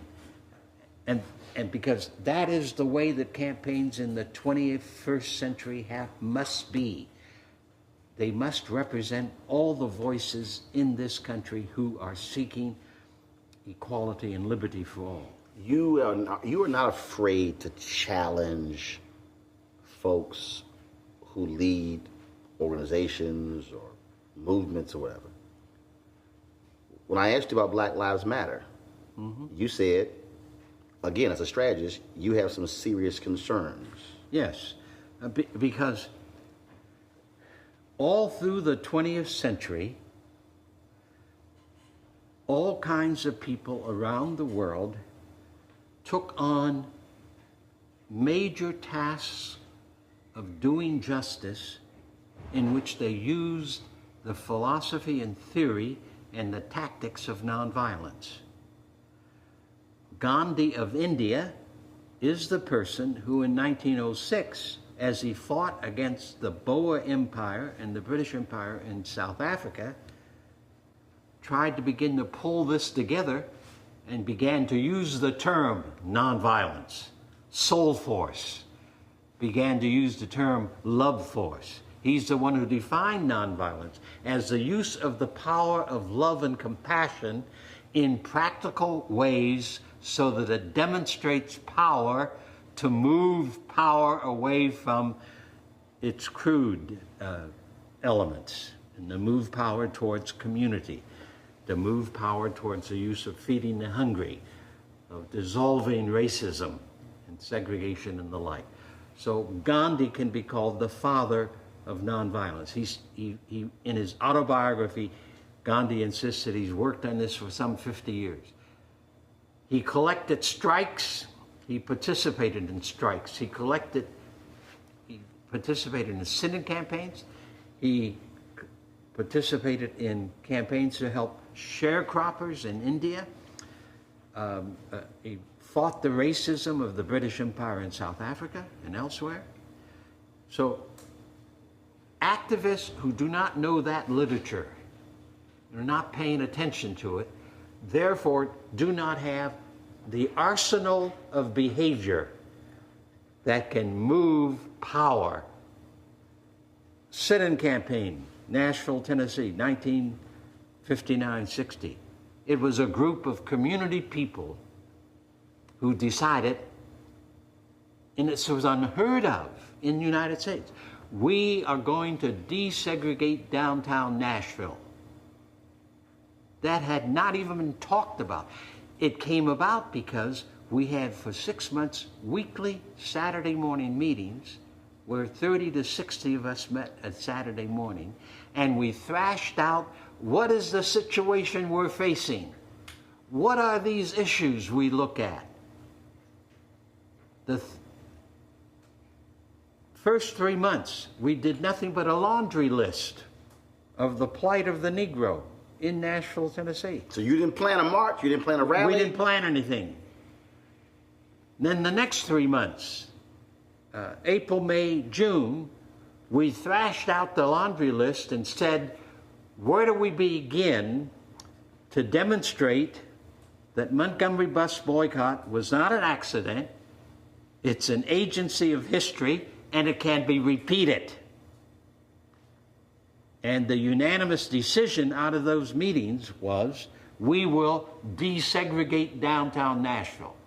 You can search the periodicals and the publications and the congressional reports, NAACP studies. You will not find that any group of people anywhere in the country at that moment had said, we're going to pull those white colored signs down. There will be no more signs. No dirty Jew. No dirty wop. No wetback. No chink. No Jap. No colored. No Negro. White only. Those signs are going to come down. That was a part of the task. This is a period of history that did not begin to end until 1960s. Understand that. That group in Nashville, I'm astonished that we came to that consensus. I'm saying to myself, good heavens, how are we going to do this? I was supposed to be the strategist. I had never organized a campaign before like that. Though I had studied Gandhi and nonviolence around the world for some 10 years, lived in India for 3 years and followed Gandhi. Though he was dead, I followed his people in India. I will never forget the experience when that decision was made in June, my saying to myself, what have we done? And how is this going to be accomplished? There were no guidelines at that moment. And I proceeded then, and C.T. Vivian was a pastor in the city at that time. I did not know John Lewis at that time. I did not know Diane Nash. I did not know Miriam Berry. These were all people we recruited to come to the first workshops in the fall of '59 as we began preparing ourselves to do this work. So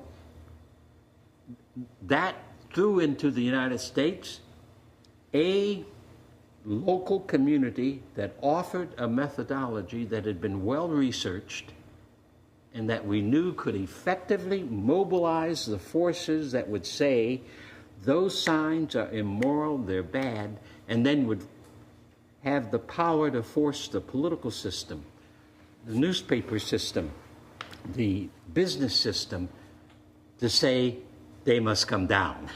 The city has to begin desegregation. And so Nashville was the first city in the southeastern part of the country that began to pull those signs down, renovate restrooms and waiting rooms in public places, pull the public signs down, the private signs down.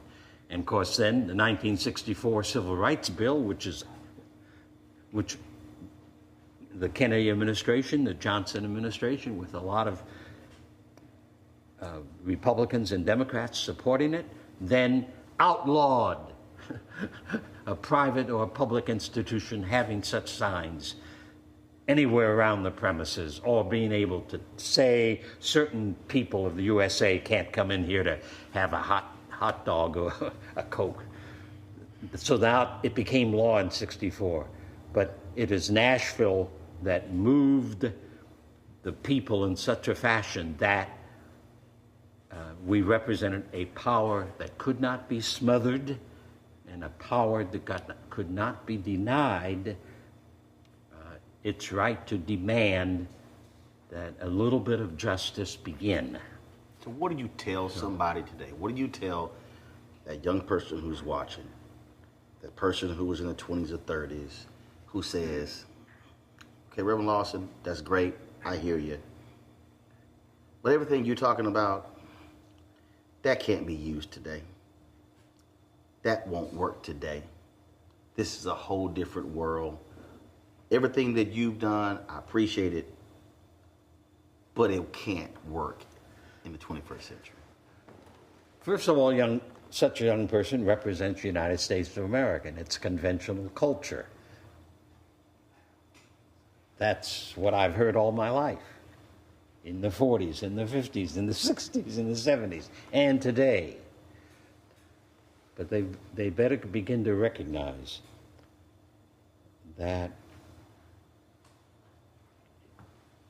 in socio-political issues, cultural issues, there are some rules that the universe will not allow to be broken. For an example, an ancient wisdom has said this. Jesus said you cannot get grapes out of a thistle bush.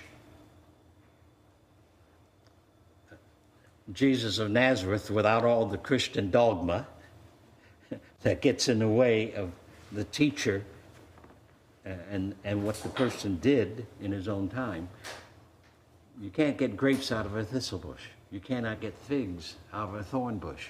You have to get grapes out of a grapevine. The same is true in terms of the principles of political struggle, social struggle. You cannot overcome the forces of Trumpism by imitating Trumpism in language or in behavior or in vision. You cannot do eye for an eye and a tooth for tooth with Trump and expect you're going to get rid of him. I think the voices that say, you know, this election is going to do it are nonsense. The forces of wickedness that Trump produced, are now on the rise in Europe as well as in the United States. Mm-hmm. So we should not be surprised if Trump is maybe only the first president of this caliber, of this kind of meanness, of this kind of power hungriness. It could happen, and I do not see national political voices who recognize the simple fact. Trump can only be defeated by a vision and a movement that does not act like Trump, but acts like people who know that they are alive and that love and truth are the ways that we best exemplify our humanity and the gift of life. There's no and this is what greatly troubles me, because I listen to certain commentaries. I read the New York Times, the Los Angeles Times. I read a number of different magazines all the time, a practice that I started in 1942. And I recognize that the voices that will allow we, the people of the USA, not to lose our struggle for truth and beauty, are not there at this moment. You just turned 90. I just turned 90.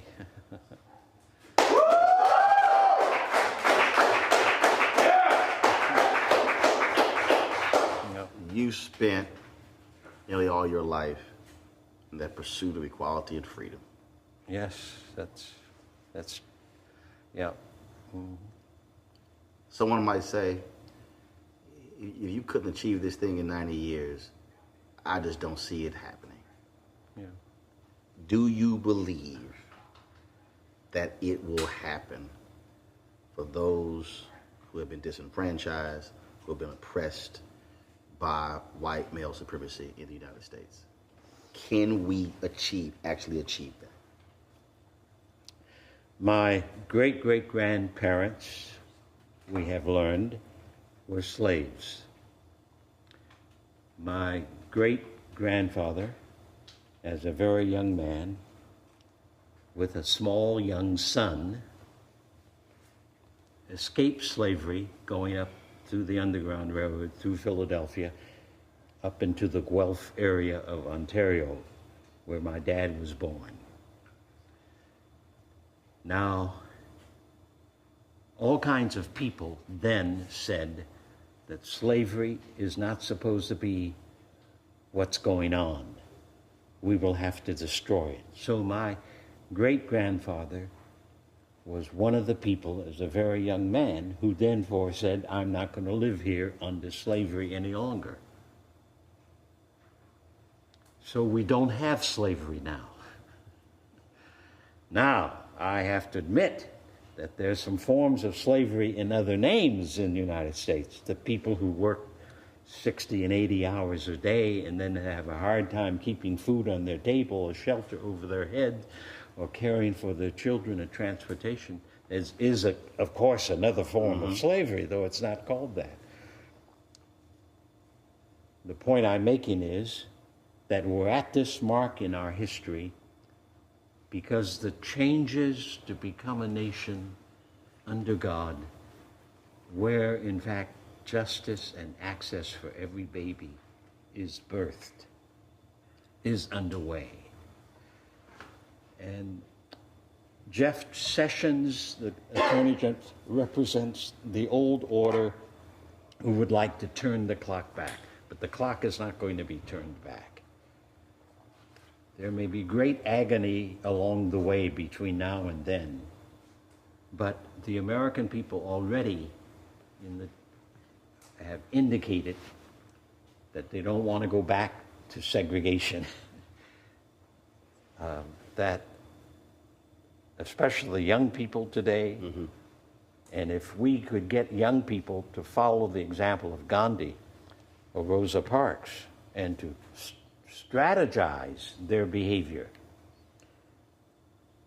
America says you must do something. Well, doing something that doesn't work is the same as doing nothing. That's Gandhi. So what we did in the Birmingham campaign, the St. Augustine campaign, the Albany, Georgia campaign, the Freedom Ride, the Mississippi Summer campaigns, where we strategized and we analyzed our system and tried to put together the strategic offense that would make a difference. That kind of work in activism is essential work for the next 100 years or so. Two more questions. If there is a group that's assembled, and that group is Pastor Robert Jeffress, Jerry Falwell Jr., Franklin Graham, Paula White, Tony Perkins, Ralph Reed. Yes, Ralph Reed especially. All these white conservative evangelicals who say they all love Jesus. No, they don't. They don't know what that means. If that group is assembled, and you are standing before them, what do you tell them?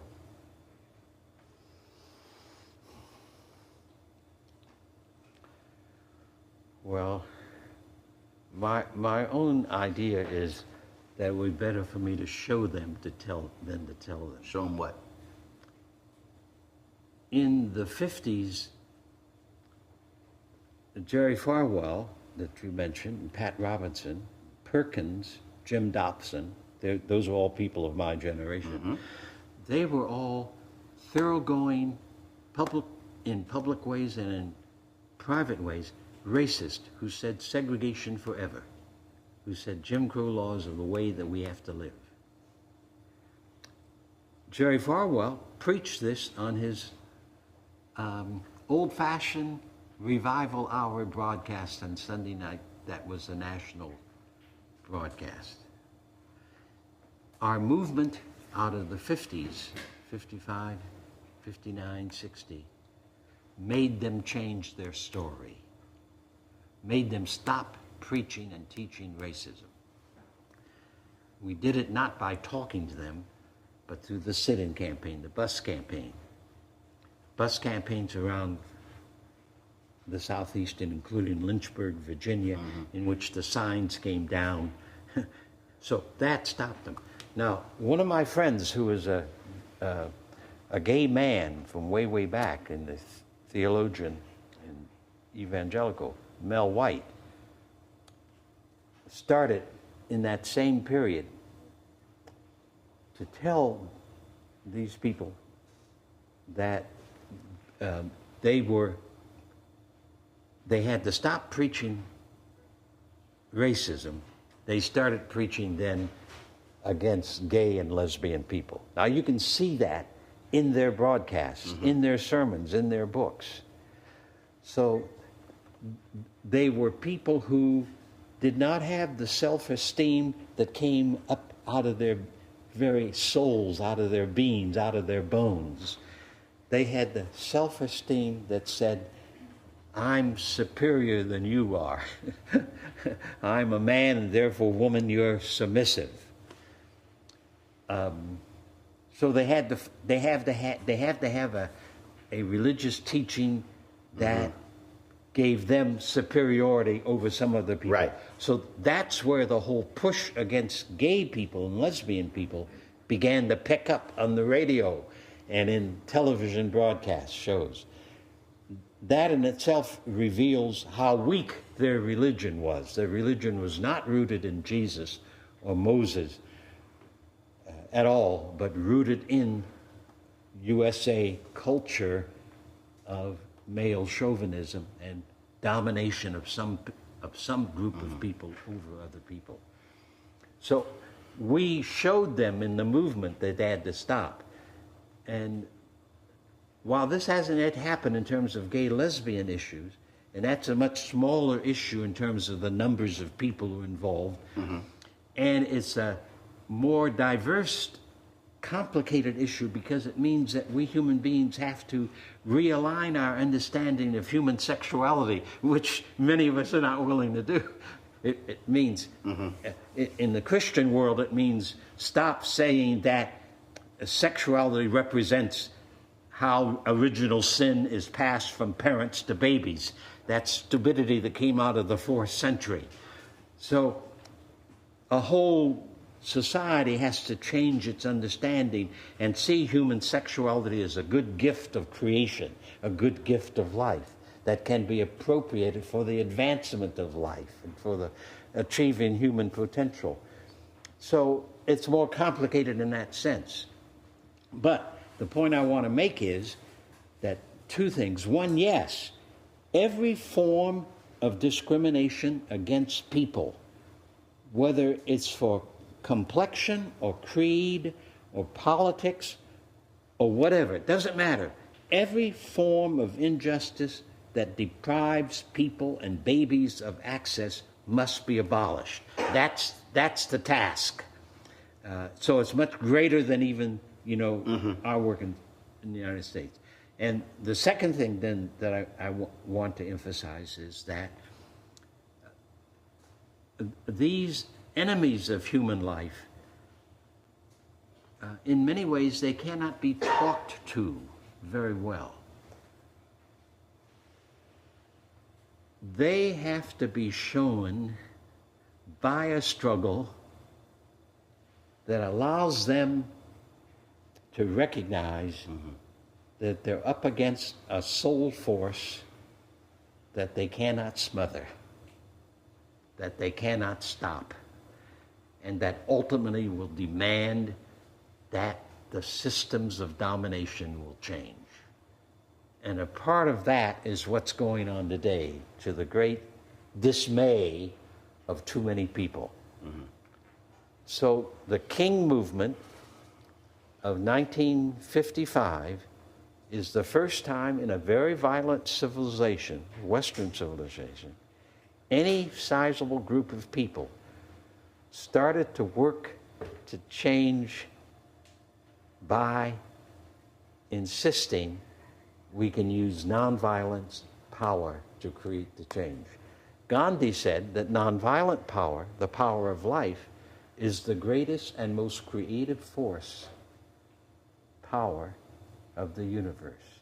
And that if we human beings turn away from conventional wisdom towards using the gift of life, which is ours at birth, we would be surprised what the future of the human race will look like. Last task. You come upon a young person. You come upon somebody who's in their 30s or 40s or 50s or 60s or 70s. And they say, Reverend Lawson, I listened to all that stuff you laid out. I appreciate all of that. I just do not believe that voting will make any difference whatsoever. They ignored that sign that's at the Civil Rights Museum, formerly the Lorraine Motel, where that black girl said, all I want for my 18th birthday is a voter registration card. They say that stuff doesn't matter. You've got 30 seconds. That's all you have. You might be getting on the plane, getting in the car. You might be trying to get into your house. And all you got is 30 seconds to tell them why they must vote. What do you say?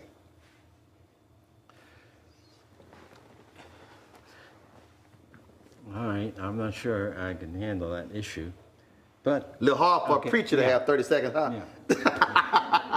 Yeah. Go ahead. Okay.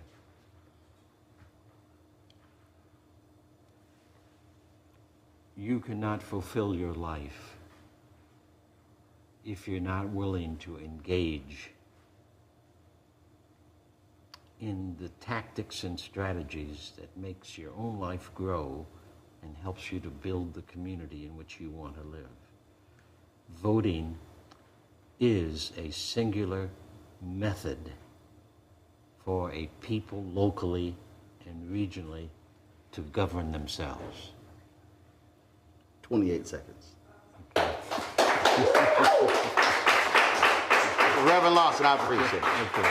Thanks a bunch.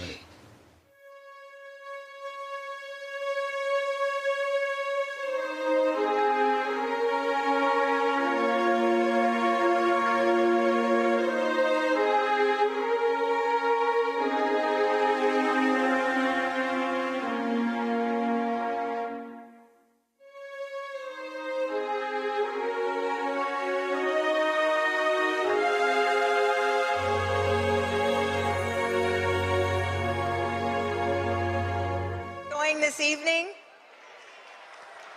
Are you taking life notes? This is Oprah calls it the master class. This is something past that. So now we move to the part of our program where we talk about how you make a plan. And when plan A doesn't work, what about plan B, C? And when you find yourself at plan Z, do you keep on going?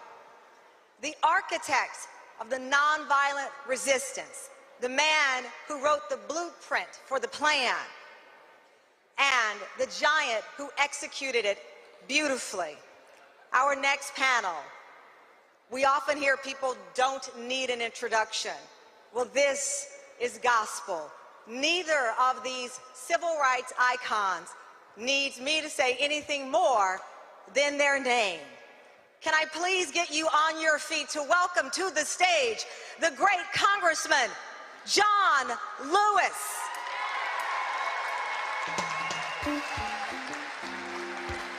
And remain on your feet, ladies and gentlemen, for the man who is the blueprint, the creator, the architect of it all, Reverend James Lawson.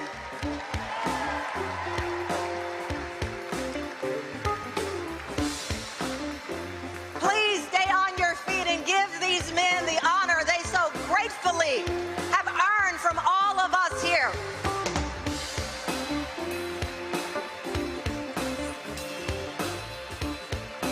How are you? We're going to get right to it because there is no time to waste.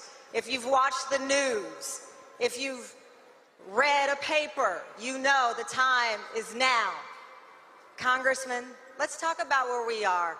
Millions of people around this country marched in defiance against what they see are gun laws that are not serving the people.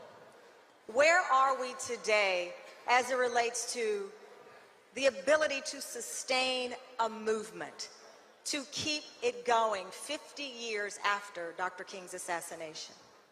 Well, thank you very much. I'm honored to be here tonight, to be with you, to be with my teacher, my friend, my brother, Jim Lawson. My philosophy is very simple. When you see something that is not right, not fair, not just, you have a moral obligation to say something, to do something. You cannot afford to be quiet. I think we're going to continue to go forward. These children, these young people, the women of America, but especially the young people going to get us there. I am very hopeful and very optimistic that these young people will be the leaders of the 21st century. Reverend Lawson, seeing what we witnessed, as Congressman Lewis said, these young people, the young women on this stage today that are carrying the lessons that you taught Dr. King, that you taught Congressman Lewis, how does it make you feel to see those very tools that you came back with implemented? You want me to speak the truth, or you just want me to talk? The truth and nothing but the truth, so help us God. Well, number one, I'm going to say, my observation is that most activism in the United States today is the activism of the USA and is largely cultural activism. What do you mean by that? I mean by that the lessons from the Rosa Parks King movement, which is a separate entity from what's called the Civil Rights Movement, was a different kind of movement. It was a movement that recognized, in the first instance, that each one of us had power in the very gift of life, and that we had to use the gift of life, that's a precious gift from creation. We have to use that gift of life and exploit it on the noble sides of humanity, to learn to be as alive as we could become, to discover that with the gift of life is the gift of love, and that love is the energy of the universe and is the creative force of the universe, and that if we want to have a struggle, then movement must come out of that first. It cannot come out of a culture of violence. It cannot come out of a culture that has for too long pretended to be a land of the free and a home of the brave, while doing the most horrible kinds of things and developing a torturous history that has poisoned the airways in the United States in ways that we do not know. And then in addition to that, if we use a struggle that comes out of the gift of life, the gift of love, the gift of truth, that has to be essentially a nonviolent movement. And a nonviolent movement requires a sense of reason that says, if you want social change, you have to be and you have to do the things that produce social change. If you want justice, you must become just people. A struggle for justice must be itself a justice struggle.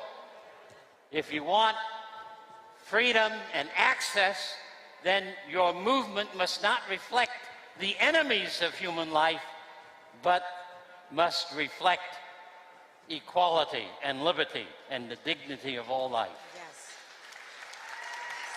And so Congressman there's no alternative to that.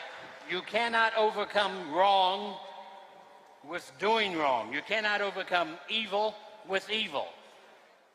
As Gandhi said it very well in the words of Jesus, an eye for an eye, soon everyone is blind. A tooth for a tooth, soon everyone is blind. You can't get a new society by planting the seeds of the old society. If you want a new society, you have to plant the seeds that produces a new society. Jesus of Nazareth, and I say that name without all the dogma wrapped around him, insisted that you cannot get grapes from a briar bush. Yes. You have to get grapes from a grapevine. So how do we today get that love, the resistance, the humanity back into the movement? I think if you'd ask anyone here, are they a just person, they would say yes. One of the problems of our society is the fact that we are romantic of society. We think every generation is going to change us, but we mold every generation with straight up and down USA culture. So how do you get a new world from a new generation using the tactics of the society in which they live? What is the answer, Congressman? What is the answer, Reverend Lawson? The high school movement has a good beginning. That is, they know that enough is enough, and they want to see, they want to have the capacity of a society where they can operate learning across their years, especially as young people, in safety, without the violence, without the guns. Congressman. So that's a good goal. Yes. I like the goal. Well, Jim Lawson has been my teacher. Yes. He's been my leader. When I was very young, had all my hair and a few pounds lighter, this man imbues me with the teaching of Jesus, the teaching of Gandhi. My advice for the young people today is to study the movement, read the literature, watch the films, the videos, and accept nonviolence as a way of life, as a way of living. When we were beaten, arrested, and jailed, we accepted it. During the 60s, I was beaten and left bloody, unconscious. I thought I was going to down that bridge. I thought I saw death during the Freedom Rise in 1961. When black people and white people can be seated together on a Greyhound bus or a Trailway bus, leaving Washington, D.C., to travel through Virginia, North Carolina, South Carolina, Georgia, Alabama, Mississippi. We were on our way to New Orleans. And Jim Lawson and others of us were arrested. We went to jail. More than 400 people, black and white, went to jail in Mississippi. But we didn't strike back. We didn't give up. We didn't give in. We kept the faith. And our action led to the desegregation of public transportation all across the American South. So when people say nothing has changed, I feel like saying, come and walk in my shoes. I will show you. Yes. And those shoes are impossible to fill. We'll come a distance, but I agree with Jim. Somehow, in some way, we got to accept the way of peace, the way of love, the philosophy and the discipline of nonviolence as a way of living, as a way of life. As a congressperson, I don't vote for military spending. We have enough bombs and missiles and guns to destroy this planet. We need to spend some of our limited resources on taking care of basic human needs.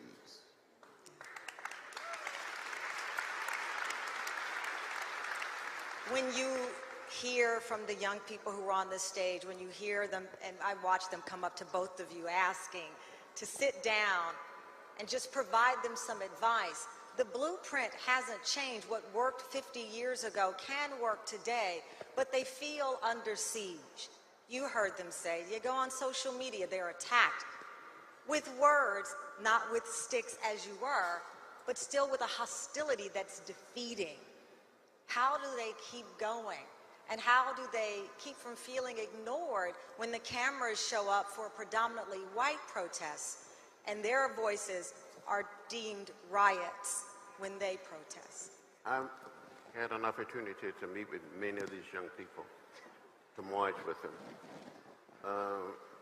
When the student march took place in D.C. around our nation, in the city of Atlanta, they asked me to march with them. And the young man, a young student that introduced me, he said our next speaker was the youngest speaker on August 28, 1963. That's the March on Washington. And today, he's the oldest speaker. We have to identify with the hopes, the dreams, and aspiration of these young people. And let them lead. They will get us there. Reverend Lawson, when they say, yes, they will, pass the torch to the next generation, what does that mean to you? I didn't hear the first part of your... When you hear people say it's time to pass the torch to the next generation, what does that mean to you? How is that done? Is that spending more time? How is that done? Yes, sir.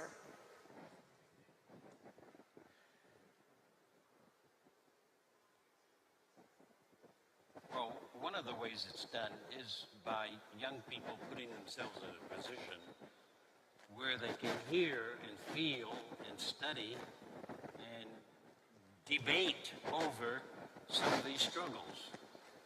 I have had the experience in the last 15 years of teaching undocumented students at University of California, Los Angeles, any number of whom, because of the sit-in campaigns of students, the Freedom Ride, and other such struggles, began to study and wrestle with them. And the DREAM Act people 10, 12 years ago began to organize, and they represent students, undocumented, who have taken hold of many of these ideas and disciplines and work, and created one of the important nonviolent struggles of the last 20 years. However, they've made a fatal mistake. That fatal mistake is that they listen to the pleas of their elders, not Kent Wong or Jim Lawson. They listen to the pleas of their elders who said, the way to get recognition and the legislation for undocumented people is to go to Congress and do it through Congress. And of course, Congress moves today all the time because of the thousands of lobbyists from the war industries, from the commercial industries, from Wall Street, from the Pentagon, from pharmaceutical agencies. So Congress can't hear the pleas of people because there are so many lobbyists who clutter up every congressional office. So if young people are going to get their attention, or if movement is going to get their attention, then you have to, in fact, create a struggle where today you put 1,000 or 2,000 people into the streets of Memphis or Washington, D.C., and next year you put 1 million. You interrupt the agenda of the status quo in such a fashion that they have to listen to a new agenda that are willing. They are busy with their own agenda. And nonviolent struggle around the world over the last 110 years has constantly put on the table the agenda of a new people, whether in Poland or South Africa, over and over again. They haven't gone to the governments and the legislators to do it. They have rather created their own demands, and then with the movement create the power that becomes a new entity in the mix. And that forces then the old powers to move over and to make adjustments and to make some changes. That's how we got all of the legislation of the 60s. And here we are with a man who's been on both sides of that equation. All the bills that people brag about, the media never, in celebrating the 50th anniversary of the Voting Rights Bill of 1965, never says that that wasn't on the mind of the president or the Congress or the lobbyists.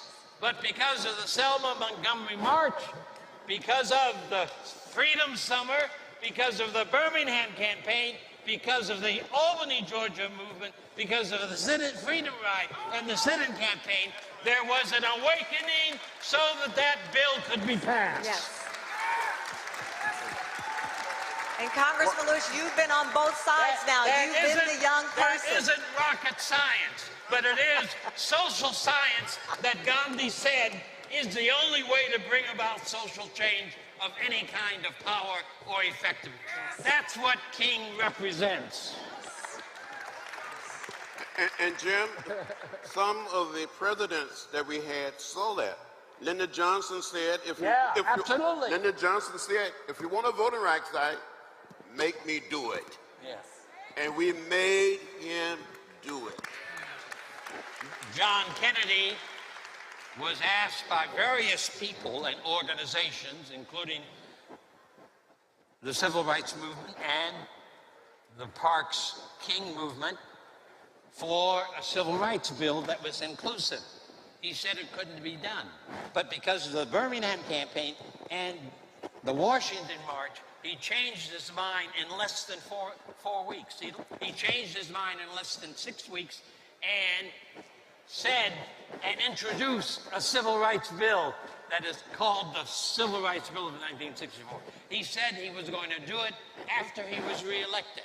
But because of the campaigns in Birmingham and elsewhere, and there were more than 1,700 city demonstrations of different kinds, in addition to the Birmingham campaign and the Washington March. The net result was John Kennedy was persuaded to introduce the bill in 1963. That's power. That's power of the people. Yes. And it can happen again and again.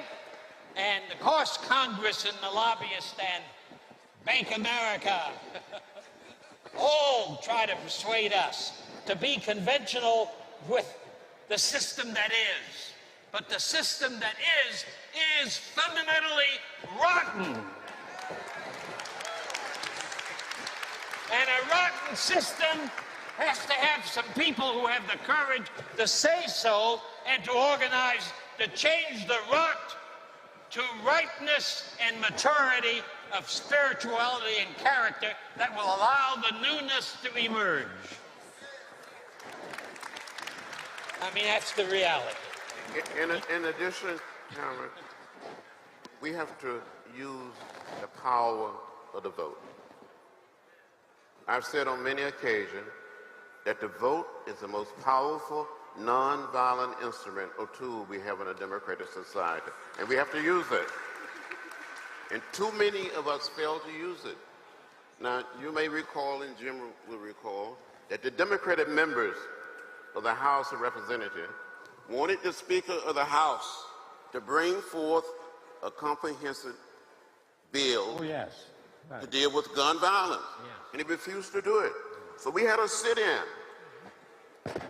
My colleagues came to me and said, John, what should we do? We met in my office, and we planned and planned. We decided at a certain time, on a certain day, we would have a sit-in the well of the House. The first time in the history of our country that members of Congress occupied the floor of the House for more than 26 hours. All Democratic members and almost every Democratic senator came over and joined us. And we may do it again. We may do it. Not just when it comes to gun violence, but we have more than 800,000 dreamers. These young people came here as little children, and we are not kind to them. We need to set them on a path to citizenship. And we may have to turn the Congress upside down and America upside down as Dr. King said, to set it right side up until we get action. You've been on both sides. Yeah. You've been the young person ready to turn Congress upside down, and now you're a member of Congress. Well, since I've been in Congress, I've been arrested 5 times. And I'm probably going to get arrested again for something. and it's okay. Yes.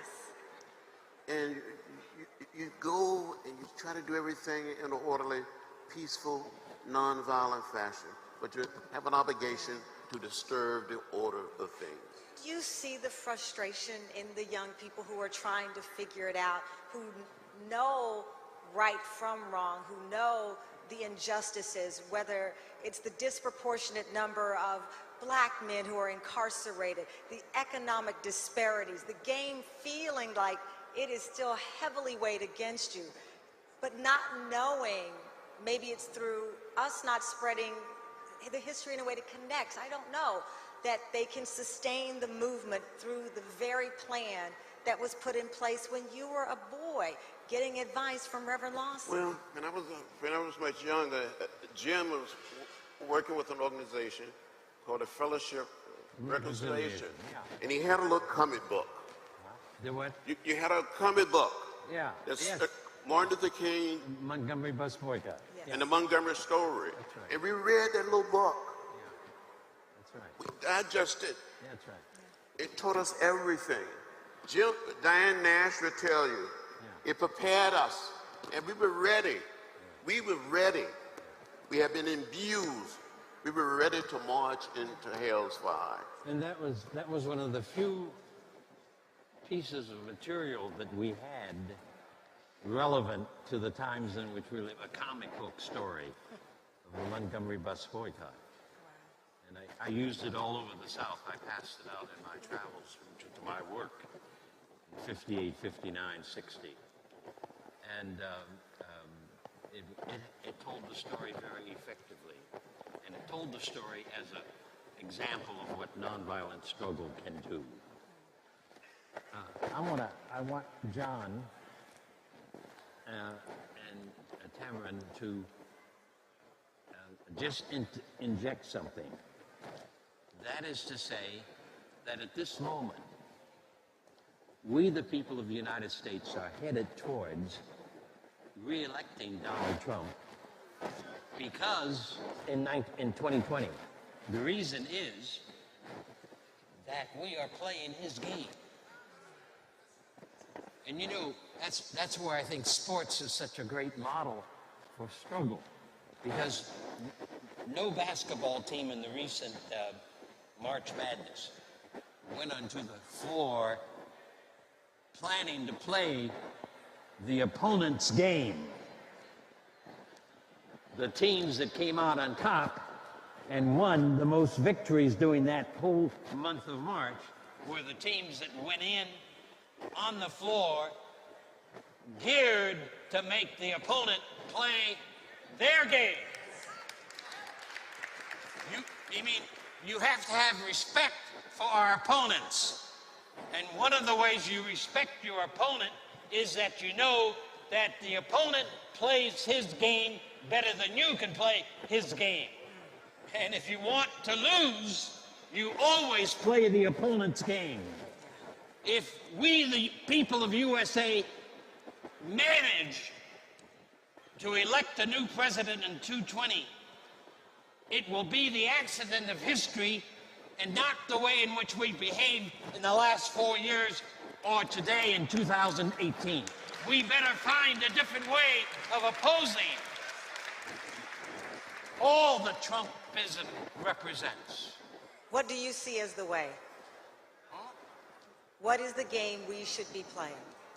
Well, for an example, I don't watch a lot of TV news, but I do watch from time to time certain TV commentary shows. And for the last year and a half, or a year and 4 months, if you see commentary film, commentators talking about any issue, over and over again, in the background is going to be a picture of President Trump.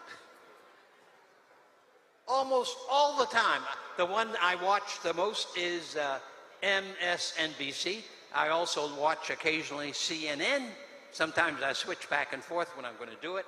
And all the time, they're reporting the news, and a picture of Trump is going to be in most of the TV pictures all the time. I know of no better way for him to be reelected than the news media to keep talking about any issue, and there's Trump in the picture. There he is. Every Twitter. Well, the media is going to reelect President Trump for the U.S. people by the way in which they report this time, at this moment, what's going on in our society.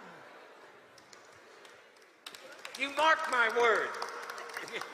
Mark my word. Congressman Lewis, looking forward to the midterm elections, and no matter who ends up in control of Congress, the reality is the issues that face our communities, and what I mean by that, not just black people of color, people who live below the poverty line, people who are marginalized. How do they empower themselves no matter who is in control of Congress or who sits in the White House?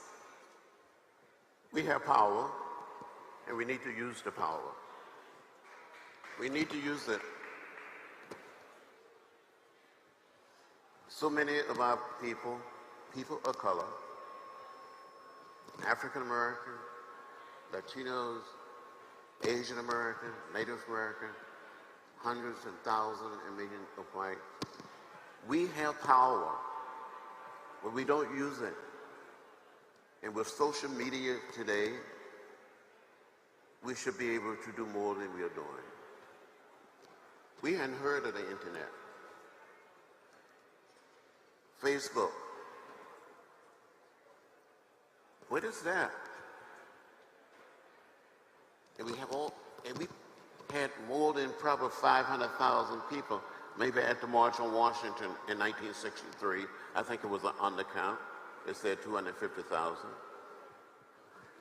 We didn't have social media when we marched across the Edmund Pettus Bridge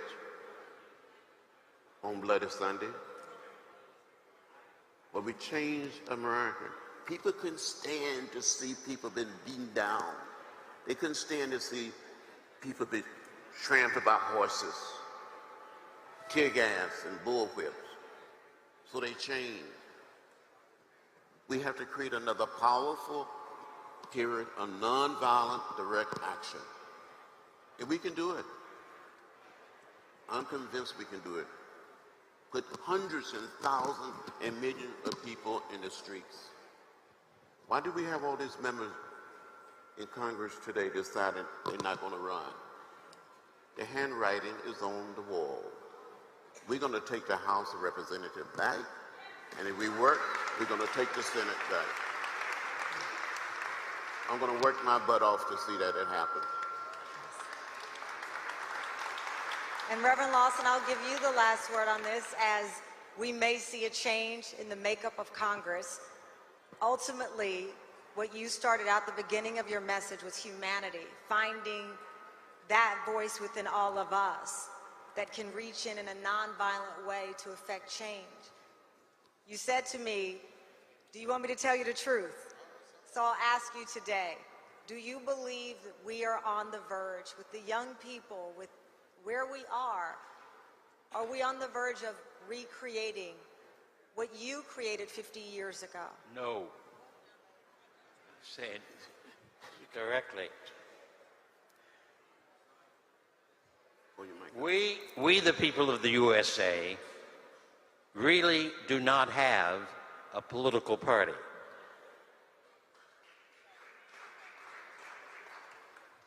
We may have bits and pieces here and there and yonder. I consider John one of my congresspeople and a number of others. We have bits and pieces, but we do not have a political party. if we are to regain a political party that moves in the directions that the country was moving in, we, the people, are going to have to organize from a nonviolent perspective and create campaigns in city after city that helps to forge a new party, a new Democratic Party maybe, that will do our will, that will look to our interests. Look, sisters and brothers, look, sisters and brothers. Harvard University produced a study of the costs of the Iraq War. I think that report was issued maybe 2 years ago. Harvard University study indicated we have spent $6 trillion for the Iraq War. $6 trillion for the Iraq War. Now, if we, the people, want Head Start and quality education for every boy, every girl, everywhere across our country, we're going to have to be in the streets to see to it that no more $6 trillion are going to be spent for war, but they're going to be spent on quality education, quality housing, on non-discriminatory economics, on the equality of economics across the board. I maintain that our present economic system is a plantation capitalist system, ideologically and structured. It is aimed at the gathering of wealth by the plantations. It is aimed at saying that working people, working families do not need to have sustainable incomes and steady and stable work. It says that they are more like slaves and do not deserve to have living wages. That's plantation capitalism. The fact that we have 160 million people at the bottom half of our population who do not have the wealth of the property of the 3 wealthiest men in the United States is in itself an indication that our economy is from top to bottom rotten. 160 million people do not deserve to be at the bottom of the ladder on food stamps and unable to support their children. Shelter insecurity, work insecurity, food insecurity, medical insecurity. That's the deliberate plan of the economy, though many of the decent people who are in that economy would say that's not what they wanted.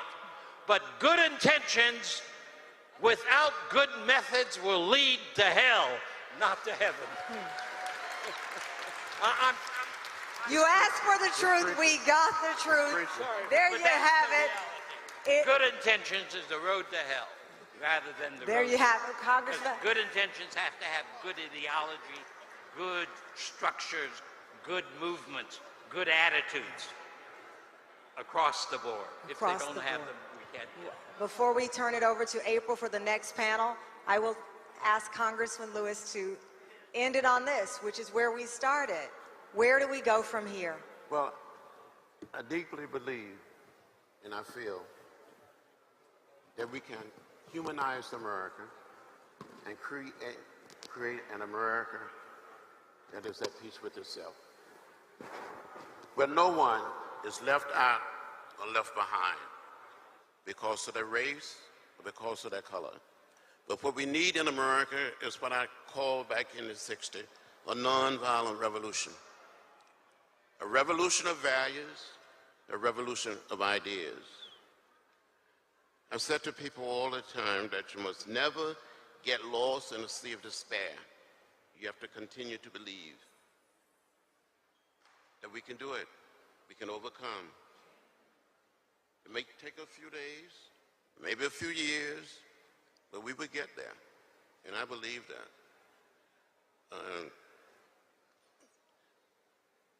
I've seen people who lived in fear. They were afraid, just living afraid. But I also have seen people grow up while they are sitting on lunch kind of stools, or while they are marching from Selma to Montgomery. And these same people or their children will lead us. They will help create the beloved community. But we must create a society that respects the dignity and the worth of every human being. And we don't do it with missiles and guns. We do it with teaching people to be human. Can we be a little more human? Can we just love everybody and not hate anybody?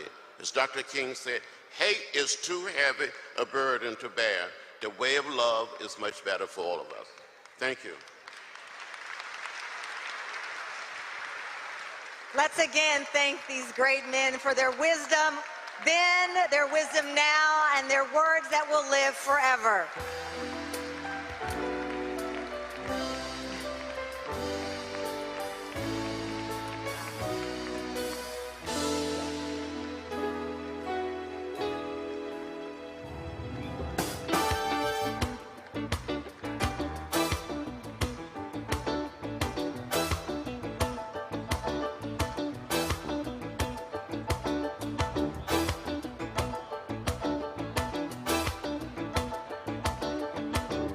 You want to check out Roland Martin Unfiltered?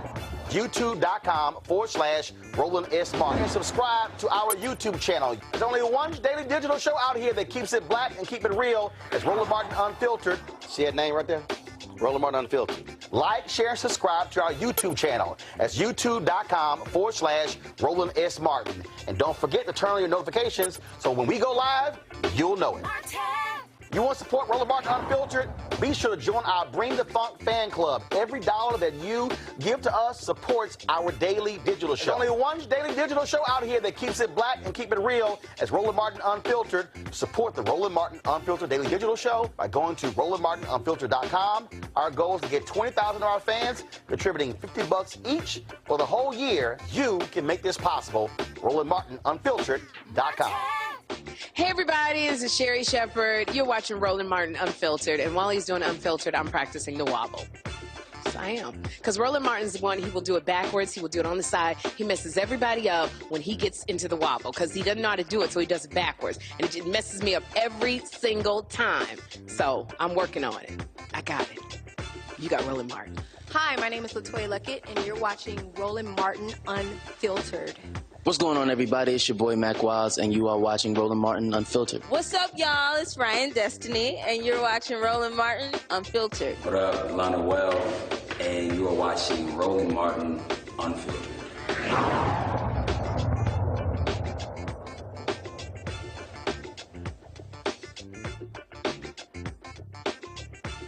Hey fam, want to check out Roland Martin Unfiltered? The blackest show on all of digital, cable, and broadcast. Check out our audio podcast.